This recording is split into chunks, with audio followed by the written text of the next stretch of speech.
It couldn't be your fault. When this life of mine will fall, it will always be my call. Trying to throw this shade on me, like they all hate on me. Don't bring that rage on me. Why they throwing shade on me, like they ashamed of me? I thought, what age are we? It's warm outside, and we all want shine. Let you know about it in the city, cause they in the crib this time. Whoa, got pics on the way like a vacay. Shoot photo with an AK. Got friends by my side, trying to have a great day. Then I wonder why they throw shades. Yeah, but it's all on me. Let them roam free like a European. Yeah, see me pick up the phone like I'm trying to haul a home, starting to act like E.T. Yeah, rock them shades, now they can't see me. Trying to run away, but I'm not speedy. Need no fake, I just want what's real, and I ride that way till I'm free. Yeah, throw this shade on me, like they all hate on me. Don't bring that rage on me. No rage. Nearly. Good evening. Nearly.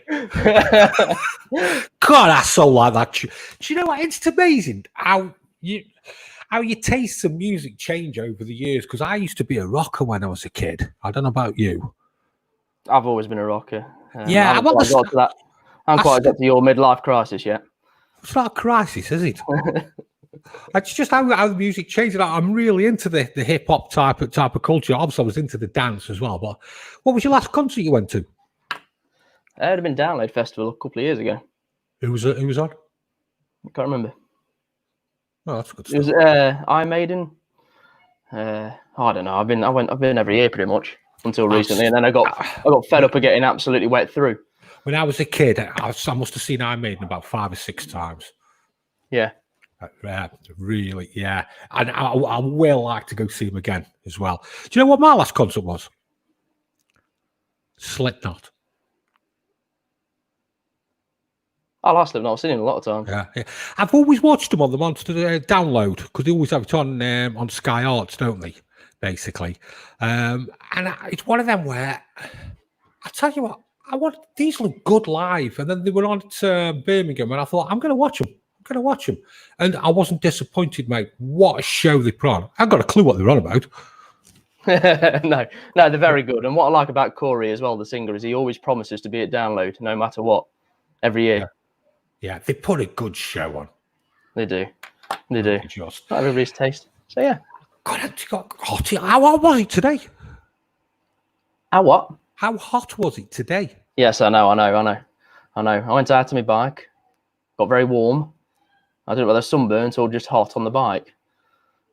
Yeah. Big gardening. Oh dear. Yeah, I told you, in midlife crisis. What? I'm not going there. Don't these Sundays come around quick? They do, yes, very quick.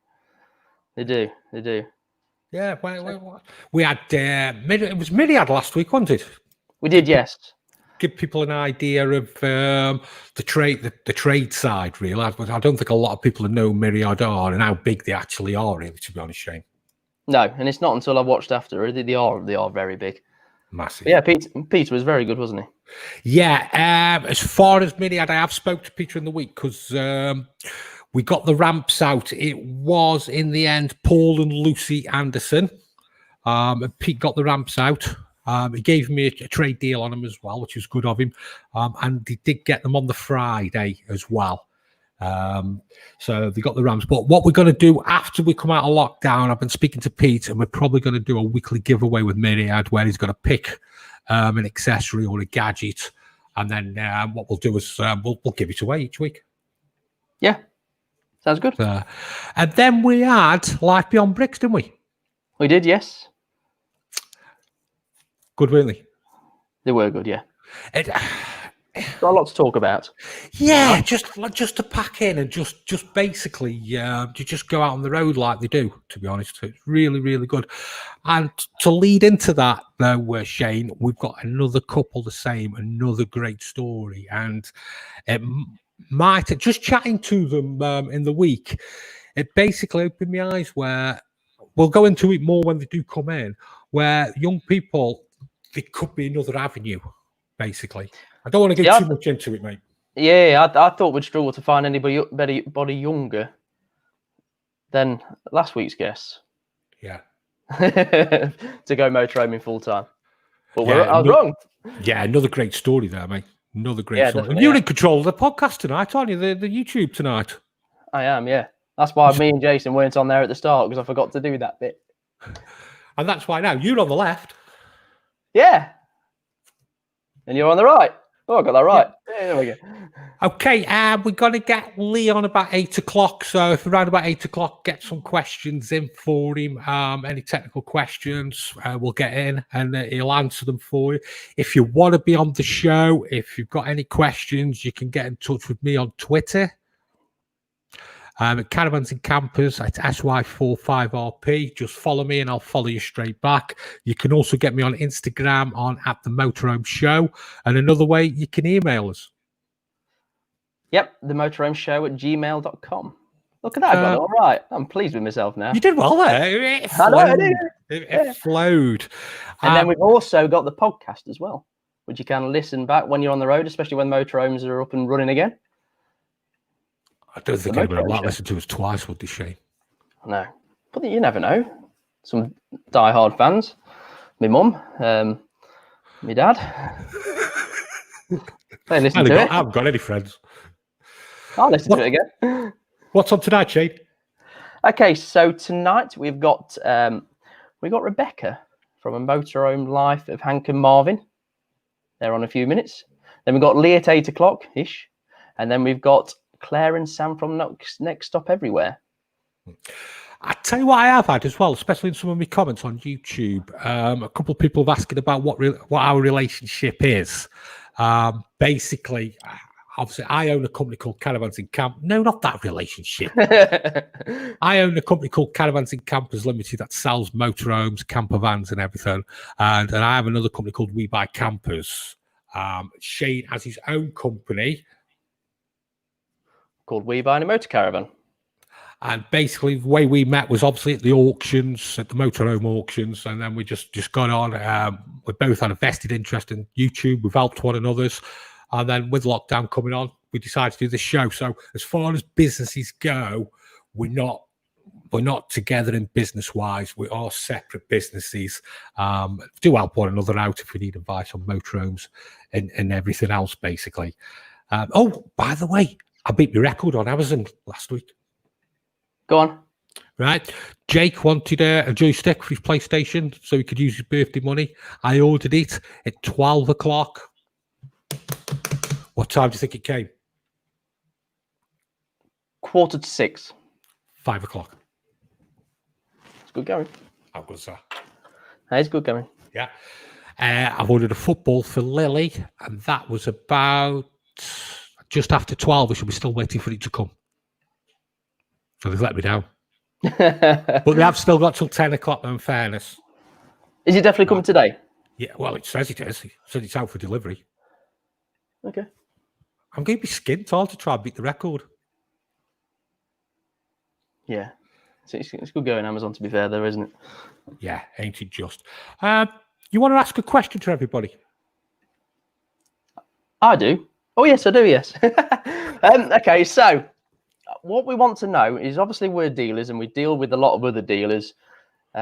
We hear our side of the story, but I want to know what people's perceptions are on motorhome dealers, what people think about them and why. So if you can comment in the comments, and we'll sure read them out as we go through. I'm just going to say hello to a few people as well. You've lit a flame there, haven't you?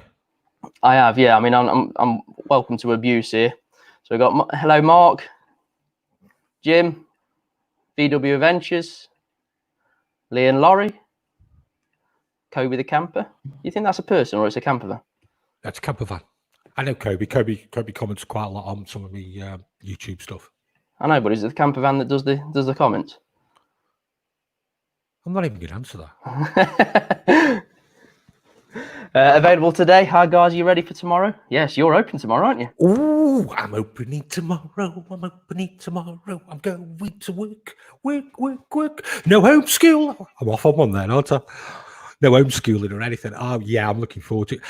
I think what's going to happen, Shane, I think we're going to be busy. I don't think we're going to sell many motorhomes. And I'll tell you why I don't think we'll sell many motorhomes is because nobody knows when the campsite's officially opening. Until they know when they're officially opening, I think that's when people start to buy. I think the reason why we're going to be busy is because we're really car dealers, caravan dealers, motorhome dealers are the only places that are going to be open. So it's an excuse for people to get out and go somewhere, mate. So that's what I think's going to happen. Yeah, and hopefully they do end up buying at some point. Like I said, I think it was when it's clarity on basically when the campsites are opening. Why drop a load of money when you don't know when you're going to be able to use the vehicle? Once you get clarity of when it's going to be opening. So, do you want to drop some more shout outs, mate? Yes, mate. Okay, so we've got Stephen Haywood. Good evening to Ant and Deck of YouTube.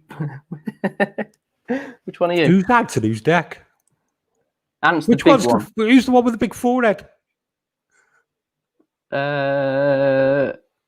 What, between us or Ant and Deck? No, Ant and Deck. Just brush that mop back and let's see. No, Dad. Wow, because it become a mullet. Carl Pierce, we are awesome. I'm guessing he's a motorhome dealer, do you reckon? I don't know, mate. He likes his jet ski, though, doesn't he? He does, yeah. Yeah, fair enough. Pete Fellows, hi guys. Kobe the camper. It's Bob who drives Kobe. There we go. Told you.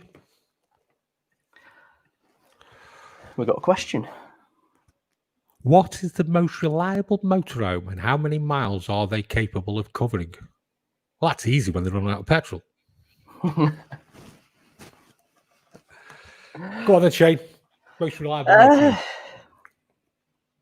I don't really know that one. I guess it's the better the made they are, the longer they last. As long as you keep looking after them. Yeah, it's a double-edged sword there, mate, because you've got either the chassis or you've got the motorhome itself. So your chassis is either going to be Fiat, Peugeot, Mercedes or Ford. They're all commercial built vehicles. They're all built to last as long as you service them regularly and also you do the cam belt on them. When it comes probably down to the motorhome side, Shane, what would you look at on that? On the motorhome side, you just got to keep them getting them serviced every year. Yeah. Just check out for damp and anything that does start to deteriorate, get it replaced or fixed. You can't really go wrong, can you? No. I mean, obviously, our second guest, Rebecca, she's got something that she said is a work in progress, so we'll hear more about that later, but it shows how long they can last.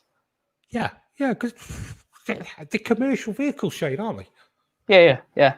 So, got some more shout-outs, but let's have some more. Yes. Scudden the Stigs. Evening all. Blake Ford's on tour. Hi from Drew and Leon from Plymouth. Mark Ant. Yeah, Ant's the bigger one with a big forehead. Oh, they both got big forehead. Oh, I don't know. I can. Available today. Value for money before they go up. Value for money. I tell you what, I'm finding happening, Shane, on the inquiry side through We Buy Campers, and I don't know if you'll agree with me. The inquiries coming through, we're getting quite a few of people wanting to sell the motorhome, and they're asking stupid money for them, mate. Silly money. I think people think they're going to double in value on the prices. So I'm just waiting for them to get a bit of a reality check, and then I'll start to buy the motorhomes. I don't know how you found it on your inquiry side. Yeah, very similar, to be fair. We've probably spoke to about 80 people since in the last 5-6 days and not been close to anything. Yeah. It's just daft things like there's 2-year-old motorhomes out there and they want more than they were when they were brand new, or you can buy them for brand new there. So, yeah. And then I suppose they're looking at the dealer price as well and expecting to get the dealer prices for them as well. And I think that's what a lot of people are expecting. And I don't think they're going to go up that much at all, to be honest, mate. I think they'll just level out. I don't think they will change much. Yeah, we'll see. We'll see how much new stock's getting turned out as well. Because that's the biggest concern at the moment, is the new stock's not going to sell as much as it did, especially with the lack of shows and so on. Well, it's going to be interesting because next week we're having a catch up, aren't we, with Caravan, with Mark from the Caravan place. He's opening up tomorrow, so he's going to tell us basically how his first week's gone. We're also catching up with Aaron from Camper Buyer as well, aren't we? Yes. So Yeah. it'll be interesting to see how their first weeks have gone. And our YouTuber next week is going to be a Wandering Bird. Yep. Who we met at the show, didn't we? Briefly. Yeah. In that little auto trail that I loved. The F62. Oh, what a nice van. If you want a two-berth, a little auto trail, what was it, F62? I think so, yeah, I'm pretty sure. Good van, mate. That was a good... It felt good. It was just a nice van. It was good. It was finished very well. You didn't like it at first. You just criticised it, didn't you? Because I liked it. And then it came around. For the spell. No, when I've had a look at it again, yeah, it is a nice little van for the price. To be fair. Get some more shout out, mate. Yep. Okay, so Mark, do you also sell common items people might need for vans? Well, you were talking about this earlier as a potential, wasn't you? I have got an accessory shop on my website, but I need to develop it more and more, to be honest. But it's just time. And I was talking to you at the beginning of the show. There's so much I need to get done and build and to build up. But yeah, I do the odd accessories. If there's anything you need, people who watch us and everything, just give me a tinkle. Caravans and Campers Limited, go on the website, phone number's there, and I'll try to help you out the best as I can. There you go. Going back to your little auto trail. Our auto trail's really getting worse in quality. What's your thoughts on that, Jason, with selling?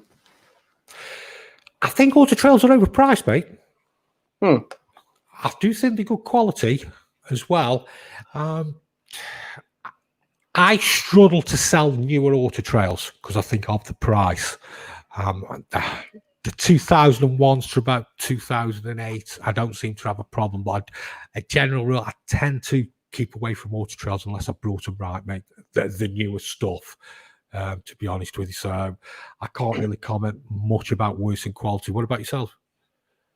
Yeah, similar. I think there's a lot of competition for them, which makes it a little bit harder, and they don't tend to have the belts for the berths, which makes them a little bit harder. It bugs me. If you're building a 6-berth motorhome, put 6 seat belts in. If it's a 4-berth, put 4 seat belts in. If it's a 3-berth, put 3 seat belts in.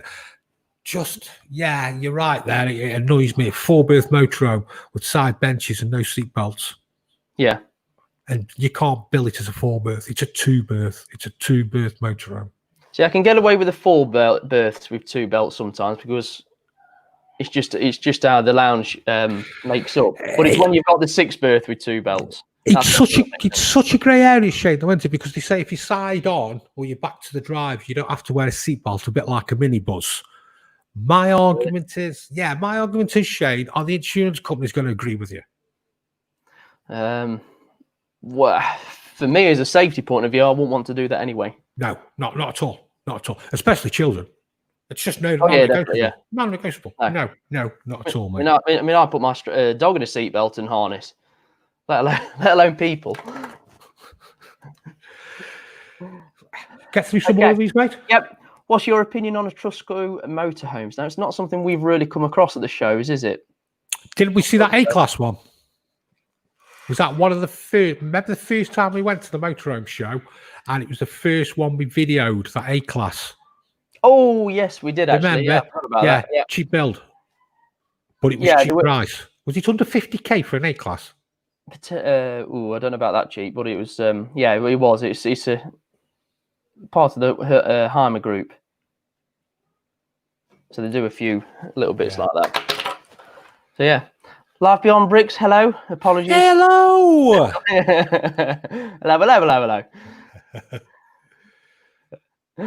hello. Peter, I have offered a motorhome for 7 days in July, including insurance waiver for 795. Is that good? That sounds about right. Sounds about right for the summer, doesn't it? Yeah. Because obviously it's a seasonal thing for the motorhome hirers. So they don't get business all the way year round, and also it's high demand at that sort of time. Yeah. Joe662, hi guys. Lee and Laurie, they're all talking to each other in the comments here. Mark, people might buy to rent. Yeah. Yeah, it'll be interesting to see if anybody will do that. It's not something I'd ever want to do. I think it was my motorhome because people don't always look after them how you want to.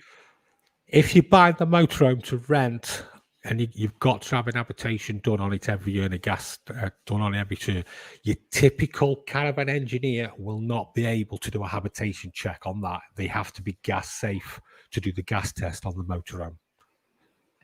Same as if you've got a static van and you rent that out, you must have a gas safe person to do it. Yeah, fair enough. Stephen, preventative maintenance equals reliability. At the end of the day, they are commercial vehicles and have been made to work hard. So yeah, that's going back to how long they can last, the motorhomes. Roy, hi, first time watching. Thanks for watching, Roy. Probably last. Yeah, and the last, yeah. Available today. Don't underestimate the supply and demand factor. The shortage will be there, and we think they will go up. Your thoughts, guys? We don't know. Nobody knows. Nobody knows. I said to you before the show, Shane, I planned a write-off this year. Everything we do this year is going to be a bonus. I've wrote it off. We don't know. And like we were talking earlier about the prices of motorhomes, people want big prices for them. I'll set it out. I'll just sit out. I'll just wait. Yeah. And just wait it out and let it stabilise. I'm not going to pay silly prices, because if you pay silly prices for your motorhomes as a dealer and then the price stables out again, you're sitting on heavy stock that you're going to have to make a loss on when you sell them.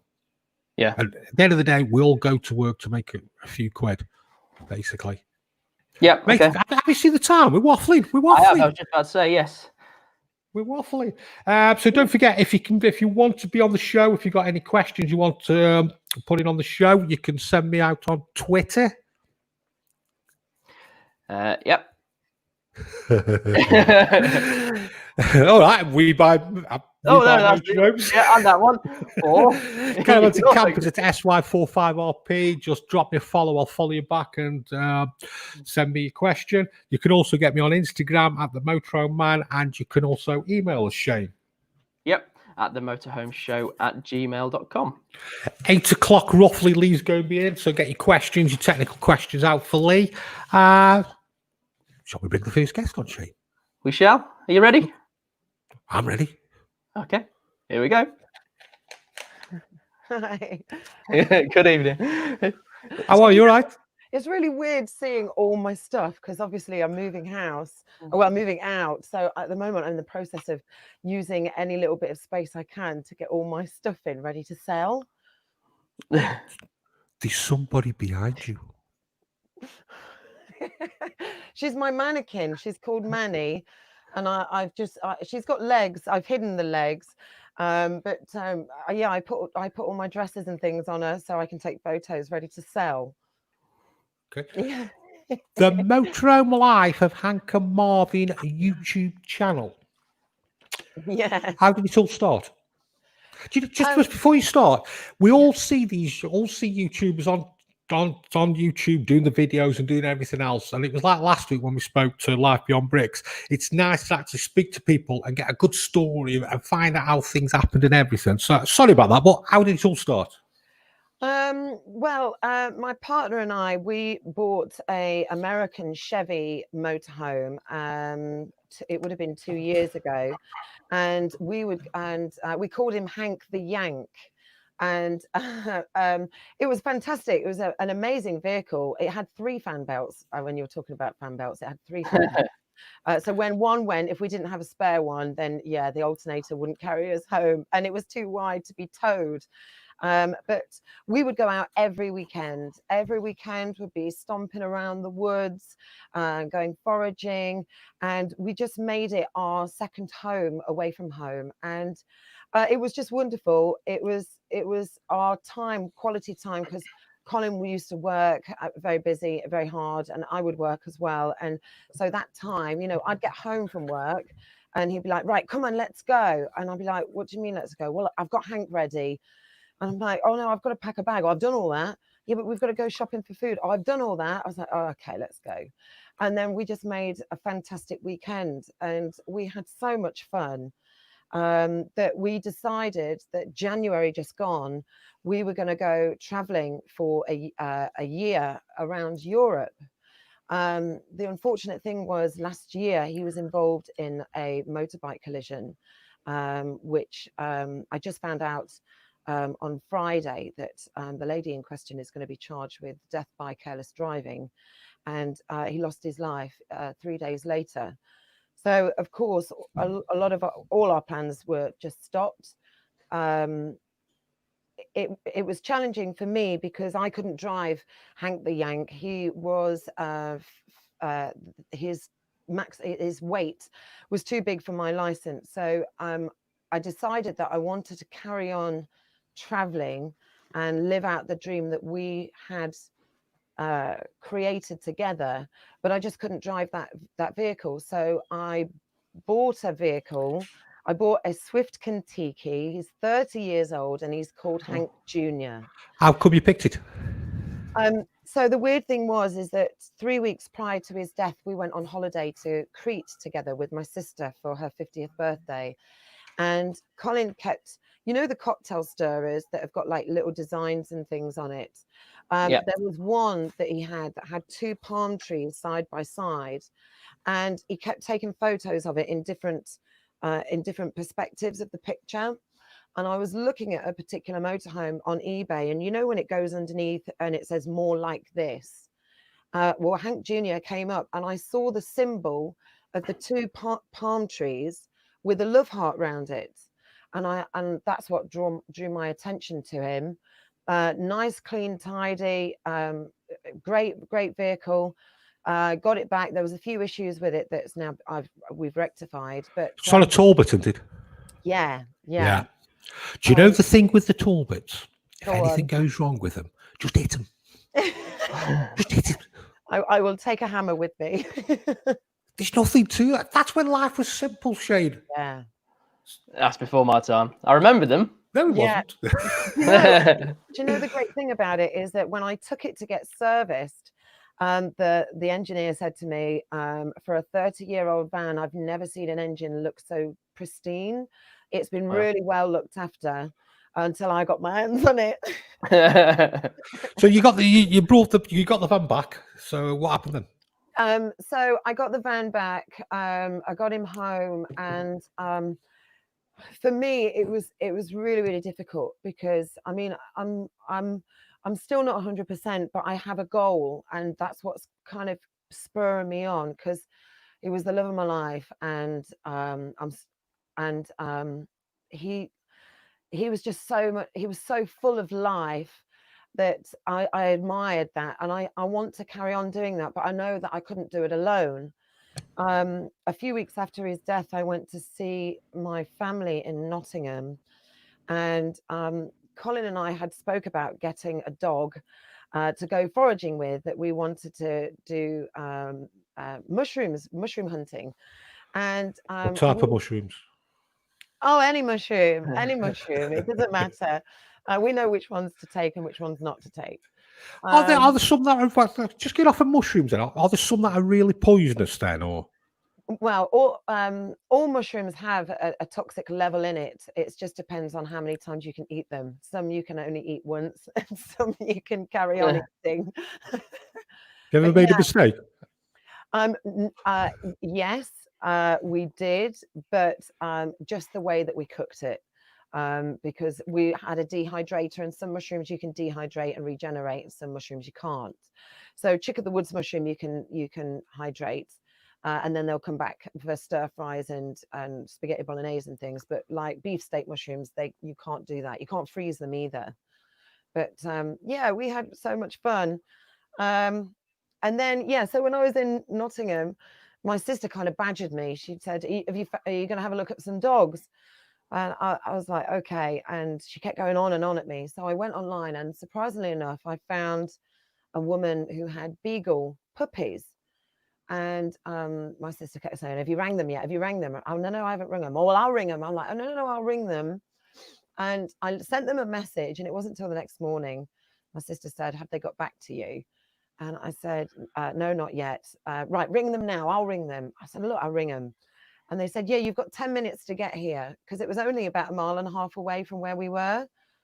So I got there, and there was a boy and 2 girls left. And I'd already decided on the name. I knew what the name was going to be. But when I put my head down, they kind of looked at me, and this little girl just came dive bombing at me, bounced on my face, licked the hell out of me. And I thought, right, she's the one. And I named her Marvin. She's the non-binary beagle. So that's kind of where, so Colin and I, we had a Facebook page where it was called The Motorhome Life of Hank. So of course I just renamed it The Motorhome Life of Hank and Marvin. And yeah, I mean, I was hoping to go to, hoping to leave for Europe in September, because it's weird that about a week before Colin's death, we spoke about what we wanted to happen for each other. And he actually said that he wanted to be scattered around Europe, where we've been on our holidays. So I've got his ashes with me, and I've already done a few. But the idea was to go to Europe and revisit the places and scatter him along the way. And of course, with COVID hitting, I've not had a chance to do that. But I have scattered him in a few places. So I've shot him out of an air rifle. I've stuck him up in a firework. I've threw him off the side of a volcano. Where was that? So we went to Tenerife for his birthday a year ago, and he wanted to climb. So he had 12 things to do at 50. And so he turned 50 whilst we were there, and we went up to the volcano, but we didn't realize that you had to buy tickets. You had to do it online. So my daughter came. So COVID had just hit Tenerife, but the other side of the island. So I was supposed to go with Colin's mum and stepdad, and they declined because they didn't want to risk it because of their age. So we changed the ticket, and my daughter came with me, and I had such a wonderful time reliving the places that we'd been. You know, I even copied some of the photos that he did. We went to Mount Roja, the Red Rock, and he did this kind of pose like that. And so I got my daughter to take the photo. So I've got a photo of him and I side by side with each other doing the same pose with a year's gap. And, you know, these kind of things just kept me going. And I don't know, they're great at the time, but then when I get home, the fall is quite a lot, knowing that I've had to revisit that. But I think that's part of my healing process. And is this where Marvin's come into now? Yeah, so I got Marvin, she was 8 weeks old when I got her, and that was 3 weeks after his death. And I've got to be honest, if I don't know how I would have coped without her. You know, I was a mess. I was just on the sofa all day. I didn't really do much. I've lost a lot of weight. So, you know, what the times that she would jump on me and lick my face and kind of whine at me, I'm like, right, okay, get my arse into gear, get the lead and take her out for a walk. And now, you know, we do about an hour and a half's walk every day.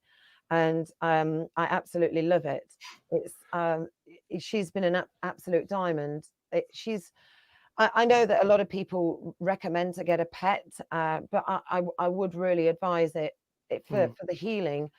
But with that, I didn't want our dream to go to waste. So, you know, I had Hank, and so prior to that, and I changed the names from Motorhome Life of Hank to Hank and Marvin. My friend said, "Come on, let's go out." And so I'd spoken to a few friends of mine who work in a couple of the TV stations in London, and I said, "I've got this idea. I've not seen it done before. What do you think about if I film myself going out and about in the motorhome, visiting pubs?" And they said, "Yeah, we really like that idea. Make some pilots up." And so we did 3 pilots. They were only 5 minutes long. And I just had so much fun meeting some amazing people. Marvin harassing everybody in the pub, licking them to death. And, you know, it was just, it was just wonderful for me to be able to get out, see people, and try the food, try the ale. I must admit, I did get a little bit tipsy, and yeah, some of the videos show that. And then obviously COVID hit, and I thought, so my background's hospitality. I've got a degree in hospitality, and I used to teach it in Devon when I used to live there. And I just thought, you know, hospitality and tourism is taking a devastating tumble right now with everything closing. What could I do to possibly help this and maybe restore a little faith back into holidays in Britain? And that's when I came up with the Guinness World Record idea. This is your record you want to do now, isn't it? It is, yeah. Now, it's weird because it doesn't sound like much, but nobody's actually done it. It's not a record. No, but exactly. So nobody's attempted it. So I'm going to be the first to attempt it, and I'm hoping that people will be inspired by it and want to take it on and maybe beat me. And I think that would be wonderful, because have you had to get in touch with Guinness or something then, or what? How's it work? So what I do is, so my partner has a Guinness World Record, and he burst 131 balloons with one breath of fire.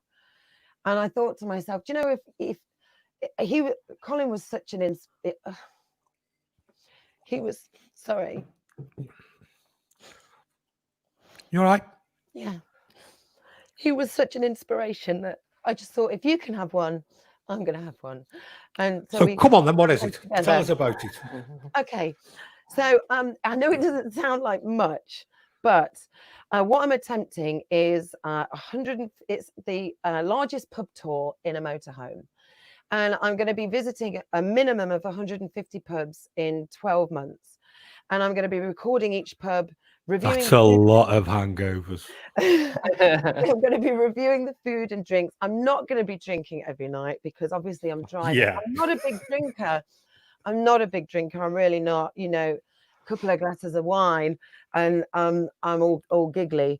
So so my dad's even recommended I get those little, I can't think what they're called now. They're like, what are they? A third of a pint glass, so I can just sample the beers without having to drink all of the beer, and the real ales, obviously. But one of the ones that I did, one of the videos, I think it was at the Bricklayers Arms, I put 4 different ales in front, and I tried to do a video thing where I drank them really quick, and then I filmed it and sped it up even quicker. And then right near the end, I slowed it down when I said, I'm getting a bit gassy. And yeah, I got very drunk. So your plan is to do 150 pubs. Are you going to stop off at 150 campsites? No. So, yes and no. I don't think it's 150. So I'm going to be doing 3 pubs a week. So I'm staying overnight at each pub, because the plan is to go to the pub in the evening, chat with the locals, chat with the owner, try some food, try some drink. And then the next day, I'm going to be going around the local area, filming what's there. So if there's any attractions, you know, what wildlife is there? Is any water? Is it suitable for fishing? Is it suitable for boats? You know, people with dogs, people with children, what the facilities are, because I just want to really boost hospitality, that, you know, we can have amazing holidays in Britain, but where can we go? And it's not always about campsites. Campsites are great, they really, really are, but I just want to add something in the mix that might be great to help a local communities, because pubs are closing down. They've been closing down at a rate of 1 every 3 days because of the beer taxes, whereas now COVID's hit, you know, I don't know how many pubs are going to be able to reopen. So the ones that are able to take part, you know, I'm going to give them posters so they can promote it. And so I'm contacting 387 local newspapers that I'm sending the press release out to. I'm in touch with Visit Britain. I'm in touch with various different businesses, because I'm hoping to get a couple of sponsors as well. And I just really want to bring bring back to life the local pub and how amazing Britain is. So the minimum is 150. I'm hoping to do more because I've got a podcast that I do every week. So I have to be on a site every Sunday and Monday. So that's why I've limited it to a minimum of 3 a week. But I reckon I should be able to do 4. And then you're obviously going to video YouTube each one. Yes. Yeah. When you started? I start on the 6th of October, providing everything's okay for that. I leave the house on the 18th of September, just after my birthday. And the house is taking me a lot longer. You know, finding the pubs and sending out emails, it's been very stressful with admin. But as you can see, I mean, you can't see all of it. I've got rail, I've got suitcase. I've got 7 bags down there. There's lots to sell. I'm selling furniture off very slowly. Car boots are going to be opening again on the 7th. So you will more than likely see me there at Sadler's Farm. Well, not starting off. I'm going to wait and see how people take the car boots before I start. Because, of course, the first one, they'll be able to work out about safety features and stuff for social distancing. And then, yeah, pretty much every week, I'm going to be at a car boot selling everything I own. Where do you start this then? So is your route planned? It is planned, yes. It's all planned. So right.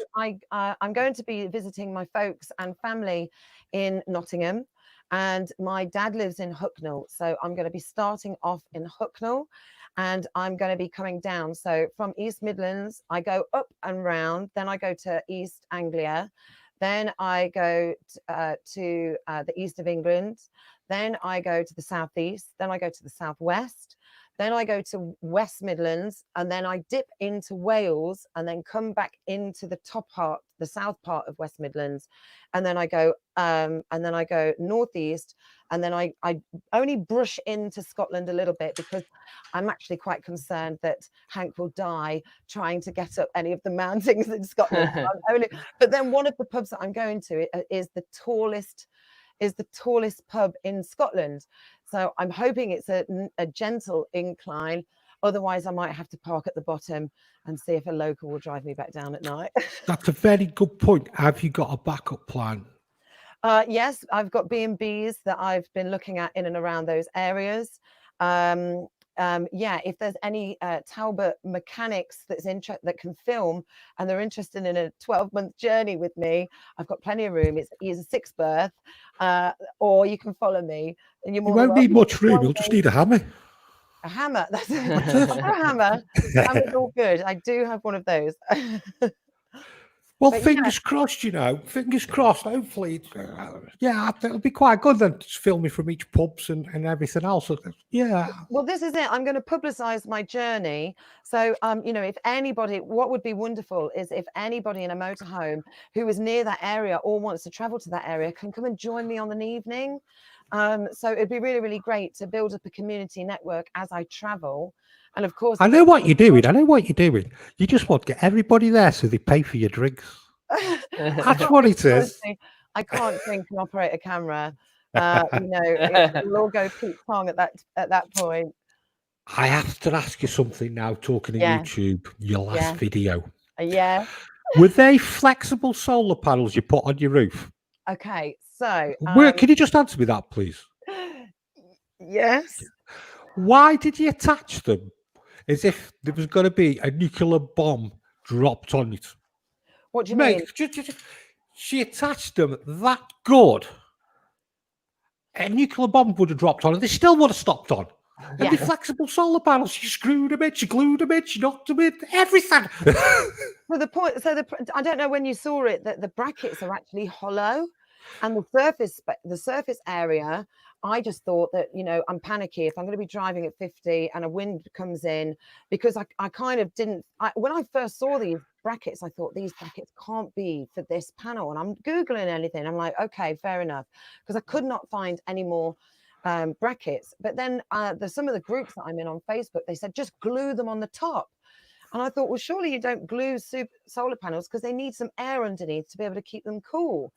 So when I did the video, I've got to get their name right, because they've been absolutely amazing with me, really, really helping me. and their name is John Mandy on tour. Big shout out to John Mandy on tour, because he gave me a load of information. And so what I had to do was I had to raise the panels up. So I cut pieces of wood, and you know what, I'll tell you something, I didn't even work out where the hole needed to go. I just looked at the wood and I thought where they should be, and I drilled the hole, and lo and behold, thank you, they actually all fit. So I was really, really surprised, and how wonderful that was, because I put them all in. I'm like, bloody hell, they all fit. So what I did was I raised it up with 2 blocks on each corner, on each bolt, and then I made slats to go over each middle like a bed, and then I put the panel back on top of that, and I bolted it back on. And the reason why I put the bolts underneath was, you know, if the panels get damaged or in any way, then I can just take them off and replace them. And that's I'll give you your dues. Your wiring and trunking was quite good. Thank you. And then I realized that I'd put it in the wrong place. That the did you like the little Marvin clips that come up saying she doesn't know it yet, but the shelf's not going to be able to open the full way with where she's put it. So I'm actually, that bit of trunking, I'm going to use some of those Velcro stickies so I can take that off if I need to lift it up, because John obviously recommended to me that I needed a fuse box. I've just ordered a fuse box. So there will be a second version to that video. She even had a pink screwdriver. Do you know, that screwdriver is absolutely useless. And so I bought it from Lidl's or Aldi years ago. And I'm going like this. And as soon as it gets to a point where it just doesn't want to go, it stops. So I'm going like this. And then I think at one point I look up at the camera thinking, oh my God, I'm still filming this. I'm still going like this. Yeah, you need power tools. Don't get anything girly. How many leisure batteries have you got? I got two leisure batteries. Go on then. How did you wire them up? I wired them up wrong. So what I've done is, well, the only thing, I don't know the exact name of how I've wired them. Let's just call it wrong. And you've basically done the positive and the negative onto one battery and then sent the wires over to the next battery, haven't you? Pretty much, yeah. Yeah, everybody does it. Yeah. Everybody does that. So luckily enough, I've got my wonderful newfound friend called John, who all I need to do is get the negative from the van and extend it to my second battery. And that's pretty much all I need to do. So yeah, that's going to be my revision video. And I've also got a new video about the leak that I had and what I did with this leak and my experiments to find where the leak was coming from. I had to plug up a lot of holes, and but I found it in the end. Do you know what? Fair play to you to actually get up and do that solar panel. Fair play to you. Well, I cleaned the roof. I painted the roof, primed it. I got it all painted ready. I've done everything. I mean, there's a video on YouTube where you see the work that I've done inside of Hank. You know, I repainted it. I laid the flooring down. Yeah, I put up shelves. So I extended cupboards. So my kitchen cupboard, I couldn't lay my plates down flat. And there was an original, it kind of had four cup holders in it. And then you had the plates upright. So I had to take that out, and then I've extended that cupboard so I can fit things flat, and I've got a bit more space for food. And then the cupboard above the U shape, I've extended that all the way out because I've got a lot of radio, well, all my podcast equipment and my filming equipment. I need to keep it down low because it's quite heavy. So that's going to go underneath the sofa. So where am I going to put my bedding? Because I've used the cab, the bed above the cab is now storage. So I extended that cupboard out. So that's all my bedding in there. So I'm trying to save as much space as I can without creating issues. That makes sense. They're a good solid van though. They built them properly then. Oh God, yeah. Yeah, they definitely built it to last. Getting some of the bits of wood out was challenging. Definitely challenging. Yeah. But yeah. Well, Motorhome Live with Anchor Marvin, go check out the videos, especially the solar panel one. We'll probably see a part 2 on that. You will. You've got October. Will you be posting every week? your tour? Yeah. So what I want to do is on a Sunday, I want to create maybe like a half an hour or a 45-minute podcast of the 3 pubs that I've done. I'm going to be doing a blog as well, and at the end of every month, maybe I can do a little brief thing on your show just to say the best place in whatever shire I'm in at the time. And I really want to recommend these pubs because, just to reiterate again, pubs are, for small communities and villages, the pub is the heart and soul of a community. And if we don't help them carry on and survive, then that village or that local community will miss out on something so wonderful, because it brings so many people together. Yeah. And if I can recommend places, and when I publish the map, if you want to follow me and come along and join me, please do so. It'll be a great opportunity to meet everybody. It is something we've spoke about, Shane, isn't it? Obviously, if the show lasts that long. It's obviously like yourself, like Next Stop Everywhere, like Life Beyond Bricks. We would like to keep on touch with them whenever they are travelling around, and hopefully bring them on for 5 or 10 minutes to see where they are and just see what they're doing. And I think people are interested in things like that, because especially with Life Beyond Bricks and Next Stop Everywhere, to do what they're doing, mate, fair play to them. Absolutely. It takes a lot of courage to do that. It really does. It's one hell of a change. Yeah, it really is. But yeah, it'll be great for you to promote all these pubs, especially the ones that you're going to let you stay in the car parks, because the campsites are probably going to be pretty damn busy when it does open up. Well, so there's going to have to be other places for them to stay. I've got to try and ensure that I book places in that area for the Sunday and Monday. Because I need to be stationary while I upload and edit all my footage. I'm looking forward to meeting everybody. You won't believe how much organisation is going in behind the scenes of all this. It's phenomenal. I mean, for the last month, I've been contacting pubs and businesses and getting the map ready. I did one of the regions, the wrong way round. So yeah, it's been hectic, but it keeps me busy. I've got nothing else. There's much more to do, is there? No, exactly. Oh, brilliant! Been brilliant, Shane, hasn't it? Yeah, it has. What an amazing story, eh? Thank you. So yeah, keep in touch with us. We can follow your journey round. So let's see if you beat that record. If you're anybody who's watching, you're in the area where she's going to be, go down, say hello, and everything, and we'll try and, like I say, we'll try and feature on the channel where you are each week and everything. That's been brilliant. It would be amazing if I could go live from my phone with you guys, and I can be in the pub, and I get the pub to cheer along. Yeah, that would be good. I'd have to have a drink, Shane. We'll do it at the end. Just do the show straight from the pub. Yeah. Yeah. All together, we'll just go sit at a pub. Yeah. Oh, it's been brilliant anyway. So keep in touch with us, and we'll speak to you soon. Excellent. See you then. See you later. Thanks, Rebecca. Bye-bye. Bye-bye. So anybody else who's got a story to tell? I love these sections, mate, where, like I say, you see people on YouTube, and then when you actually start talking to them, the different stories, they're great stories, mate, aren't they? Yeah, they are. They really are. I mean, you're going to take some beating, that one. Yeah. The heartstrings went a little bit, matey, didn't they? No, I know. Yeah, so yeah, if anybody wants to be on the show, anybody wants to ask a question, it's quite easy to do. Basically, follow me on Twitter. Yep. I know what you're doing. You're trying to catch Leo. That's what you're doing. I'm on my checklist. I'm going through the show. So anybody who's sitting in the lounge, be prepared, because we are going to try and catch you out. Follow us on Twitter. Think about it. Follow me on Twitter, Caravans and Campers. It's SY45PR. Give me a follow. I'll follow you back. And then if you want to ask a question, if you want to be on the show, by all means, you can get me on Instagram at the Motorhome Man, or you could just email us.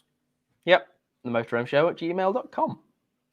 Don't forget we're going to get Leon in a minute. So we need some shout outs, mate. Well, we shall do, yes. We'll just go back. Didn't go very shouty out when she was on, because I think a lot of people will listen to the story, mate. And I like that. Yeah. The comments stopped, so obviously people were interested in the story as well. Yeah, definitely, yeah.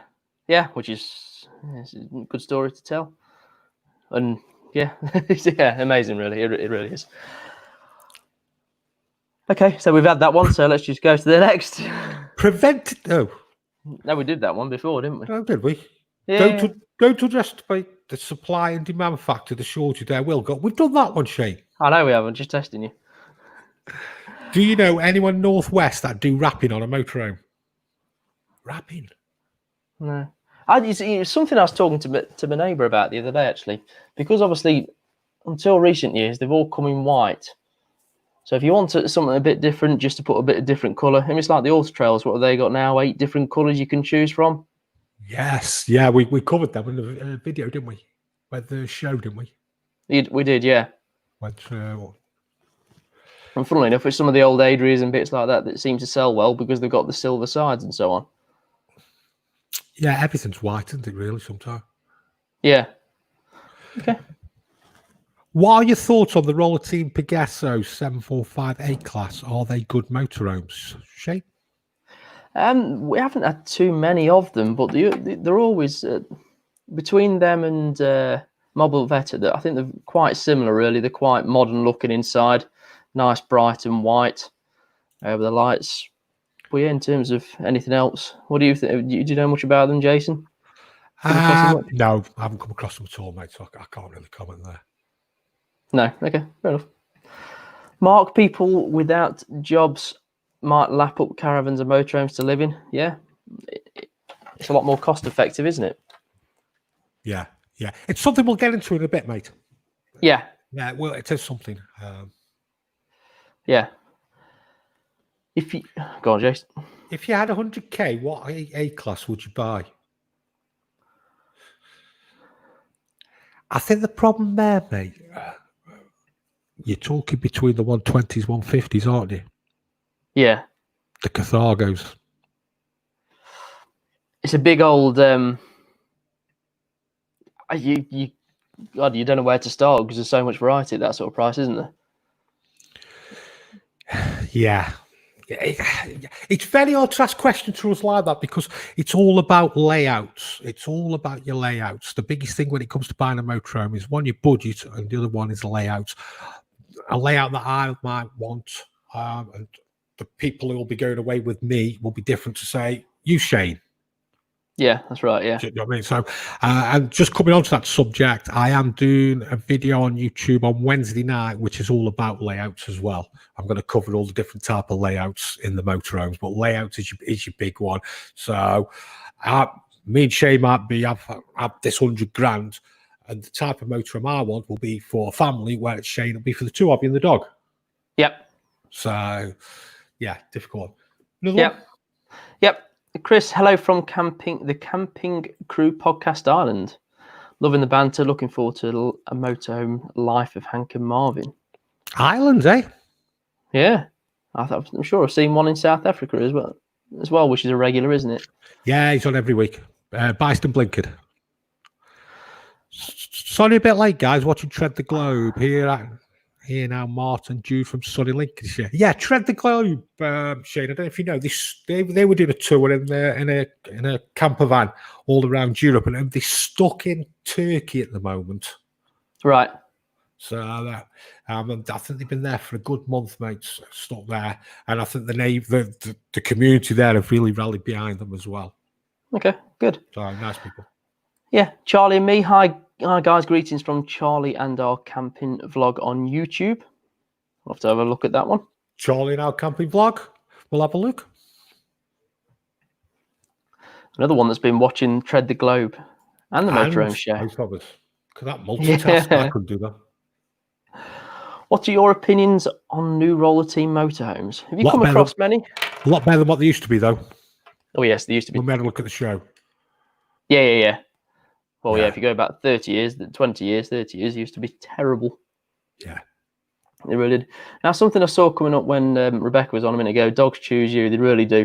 It's something anybody who can get a little bit down, depression, anything like that, what a dog can do to your life, it is incredible. Every time you walk through that door and that dog looks at you with its tail wagging, it just makes your day so much better straight away. I'm under so much pressure, Shane, to get a dog. I'm being pressured. I am. I'm being pressured. What are you thinking? Do you think you'll pull the trigger, I'm or not thinking anything. well, not pull the trigger, but it's probably the wrong phrase. I've told them if they want a dog, then the cat goes. There you go. How old's the cat? I don't know. About 12 years, I think. Okay. So fingers The crossed. dog might like the cat. It's another mouth to feed, though, isn't it? The cat actually gets fed regularly. I do. There you go, Byston Blinkard, Cape Town. Yep, there we go. I'll be packing. I fly back. Oh, fly back home tomorrow. Oh, well, good luck on it. Yeah. And also they said be able to finally get some booze tomorrow. Nearly 2 months without it because they haven't been selling booze in South Africa, have they? In Cape Town. Yeah, he mentioned that. Yeah. Okay. Right. I think it's time to bring Leon. Just a quick one in the comments, Reynolds Lil. Where's that? Oh, yeah. Hi, Dad. Don't forget we have to finish the garden off. I don't know if you were listening, Lil. He did say in the private chat that he would get a dog sometime soon. So just be aware of that. Shall we get Leon? Yep. Let's get him on. We've got a question there for Jim Page. For Lee. Yep. What do you think of the new grey waste toilet system coming next year? Let's bring him in. Hi. Evening, gents. You all right? You all right? Yeah. Oh, I'm looking forward to this. Oh, dear. What do you think? Sorry, just quickly. If anybody's got any questions for Lee, just get them in the comments now and we'll read them out for him to answer. What do you think of the Thetford new grey waste toilet system, Lee? Do you know what? With everything that's been going on, I haven't actually seen it as yet. Yeah, there's a couple. Thetford have released a couple of videos of it, haven't they? Yes, I have seen bits of it. What do you think of it, the tune? No idea. Do you know the best of it is I'm actually a Thetford warranty agent, and they've not sent me those videos. That's how it works in this industry, unfortunately. You normally find out all this stuff off the internet, off everyone else, before you actually see it yourself. Are you busy? Back to work tomorrow. Yeah. Yeah. I've got a couple of questions here. Fridge will not light on the gas.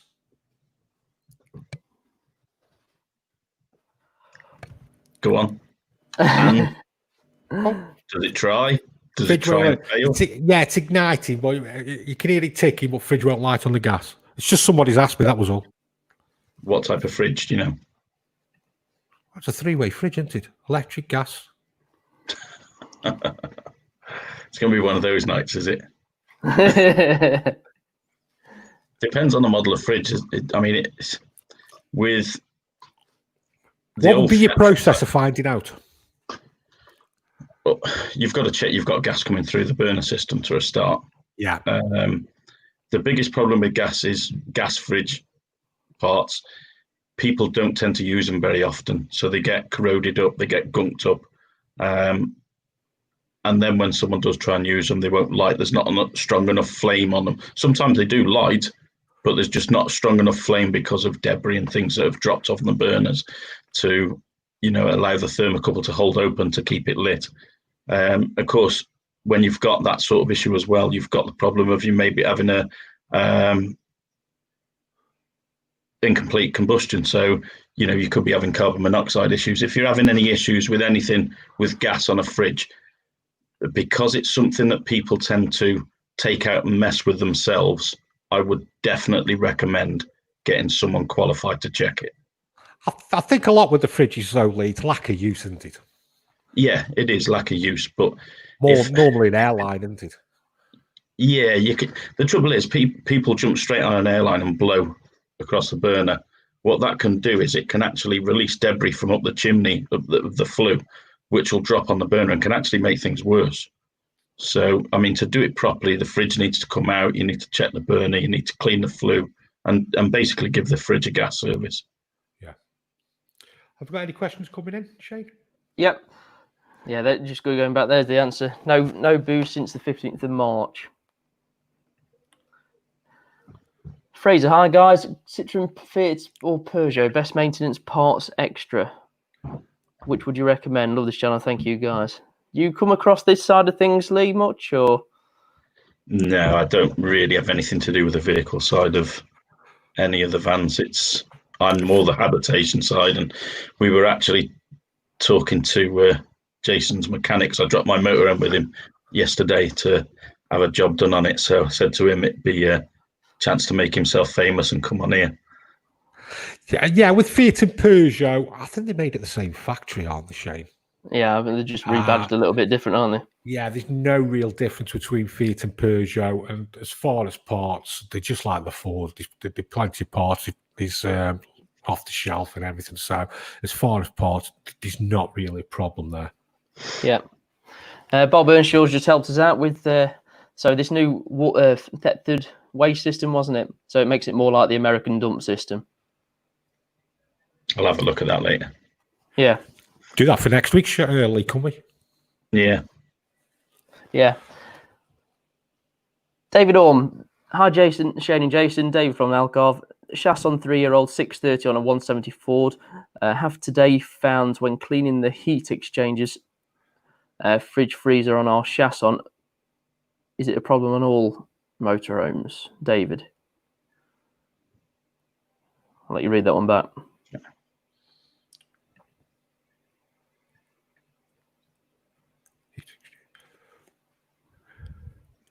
What do you think there, Lee? Be getting at them, wouldn't it? That'll be the biggest problem. Where are they? To get at the heat exchanger fins on there behind the vents on the back of the fridge. So yeah, it's a fridge out job, isn't it? Yeah. And I mean, you don't want to be taking fridges in and out just to clean fins. They're a room sealed appliance. You've got to make sure the heat exchanger fins. Yeah, that's what people forget as well. They think you just take them out and just put them back in again, but you've got to room seal them, haven't you? Yeah. If the fin pipes are corroded, crikey, on a 3-year-old van. Is there? What do you think the sink might be above the fridge and there's been a leak? Possible. If it's a fridge freezer, I wouldn't say so though. No, it wouldn't. I wouldn't say so if it's a fridge freezer. No. Yeah. Well, not after 3 years. I wonder if it's working okay, because sometimes you can get a little hole in the system which will leak the actual fluid out of the heat exchanger, and that can make it look corroded. So I wonder if it's actually working properly. I mean, if it's under 3 years old, it'd be a warranty job anyway. Yeah. Jason, I think you had another question. I've got one here. Yeah. What would be your advice on putting an awning up? And this is from a chap in Shropshire. Don't have a film crew behind you. I knew you were going to say that. measure again. And then I stopped him just in time before he was about to drill.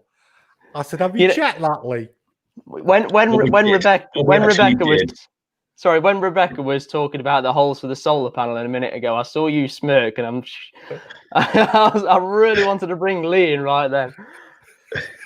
What we did, we actually marked it all right. He picked probably the worst van to want to do a film on because of the banding around the top drops to the back end. So once we'd got it all sort of where we thought it perfect for it, when we measured up again for the awning, it was going to catch his top banding, so we had to drop it ever so slightly. And when I remarked all the holes, and then we said, right, let's have a bit of dinner.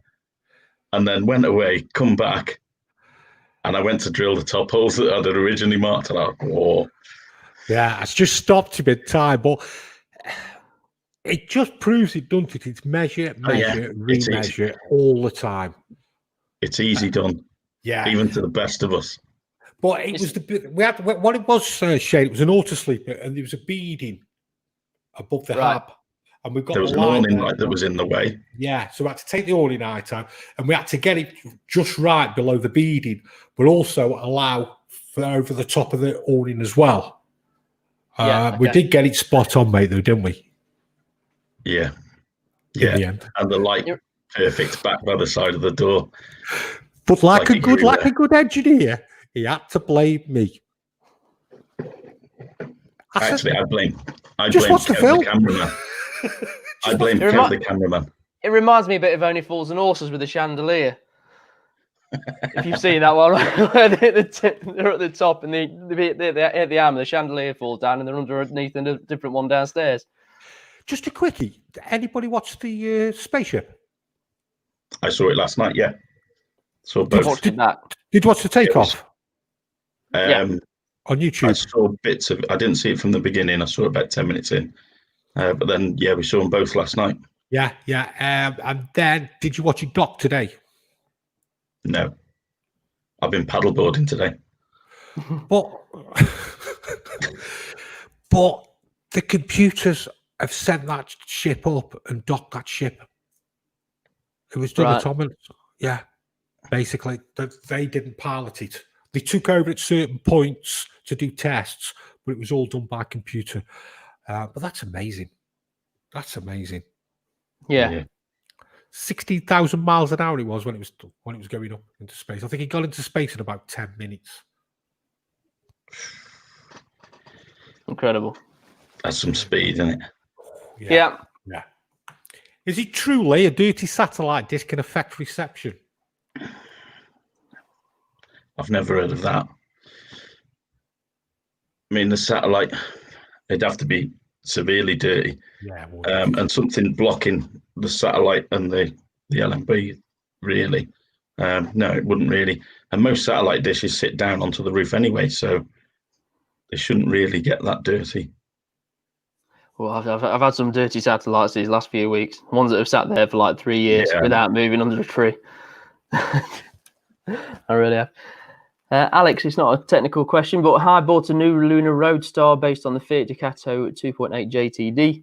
One over 2003, 26,000 miles. That's nice and low, isn't it? Indeed. That's good miles. Yeah. 2.8 as well. 2.8. That's good. what I've got. You've got the same, haven't you, mate? I've got the Lunar Roadstar, which is the Ducato 2.8 JDT. Yeah, it's got the on forward, hasn't it? Yeah, it's a lovely van. Facebook, Albi Caravan Services Limited, or his website, Albi Caravan Services, if you need Lee or need any help or advice. Before the madness starts tomorrow. So have you heard of many storage sites opening, Lee, from tomorrow? Yes, storage sites are pretty much back open. A lot are still working on the one in, one out sort of, or by appointments.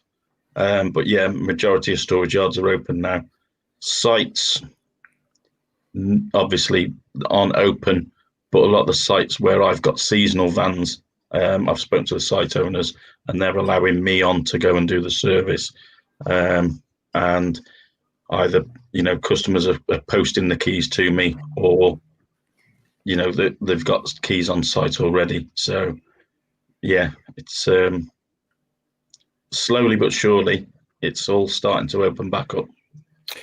Just a quickie, I did have a question from YouTuber Bam OG, which is quite an interesting debate, actually. Once you've set your motorhome off and drive off site, would you leave your water pump on and heating on in the living area, Lee?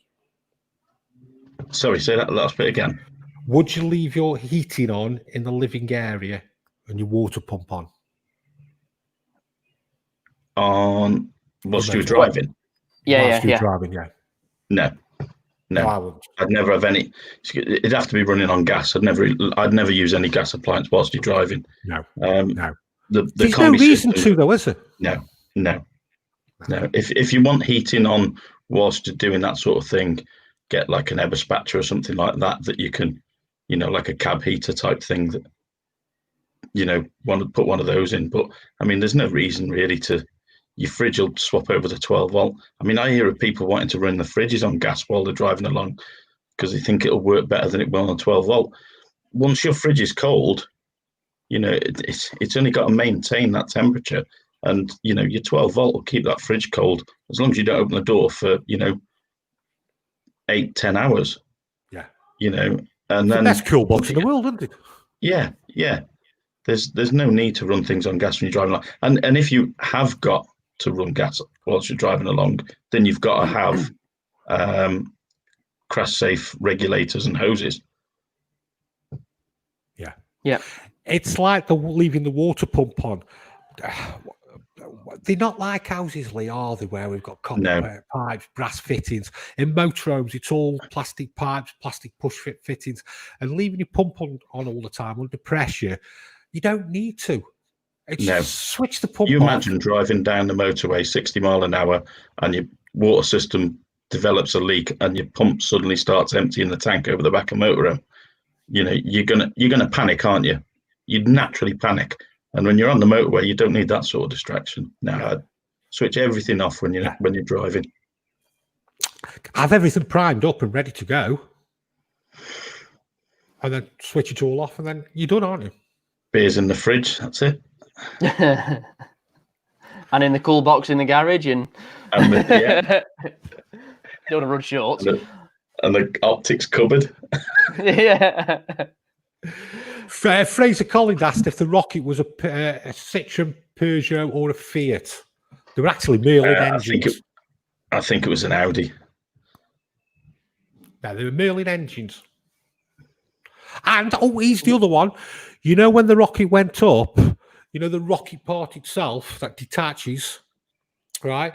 They had an autonomous boat out, and it landed back onto the boat. Full of it today, aren't you? I was mesmerised with it, mate. Mesmerised. Absolutely mesmerised. Plus, it was an excuse not to do the gun. Do you know what? This is why I look up to you, Jason. Intermittent. Do you know anything about alarm sensors, Lee, in the cab? The small mic ones?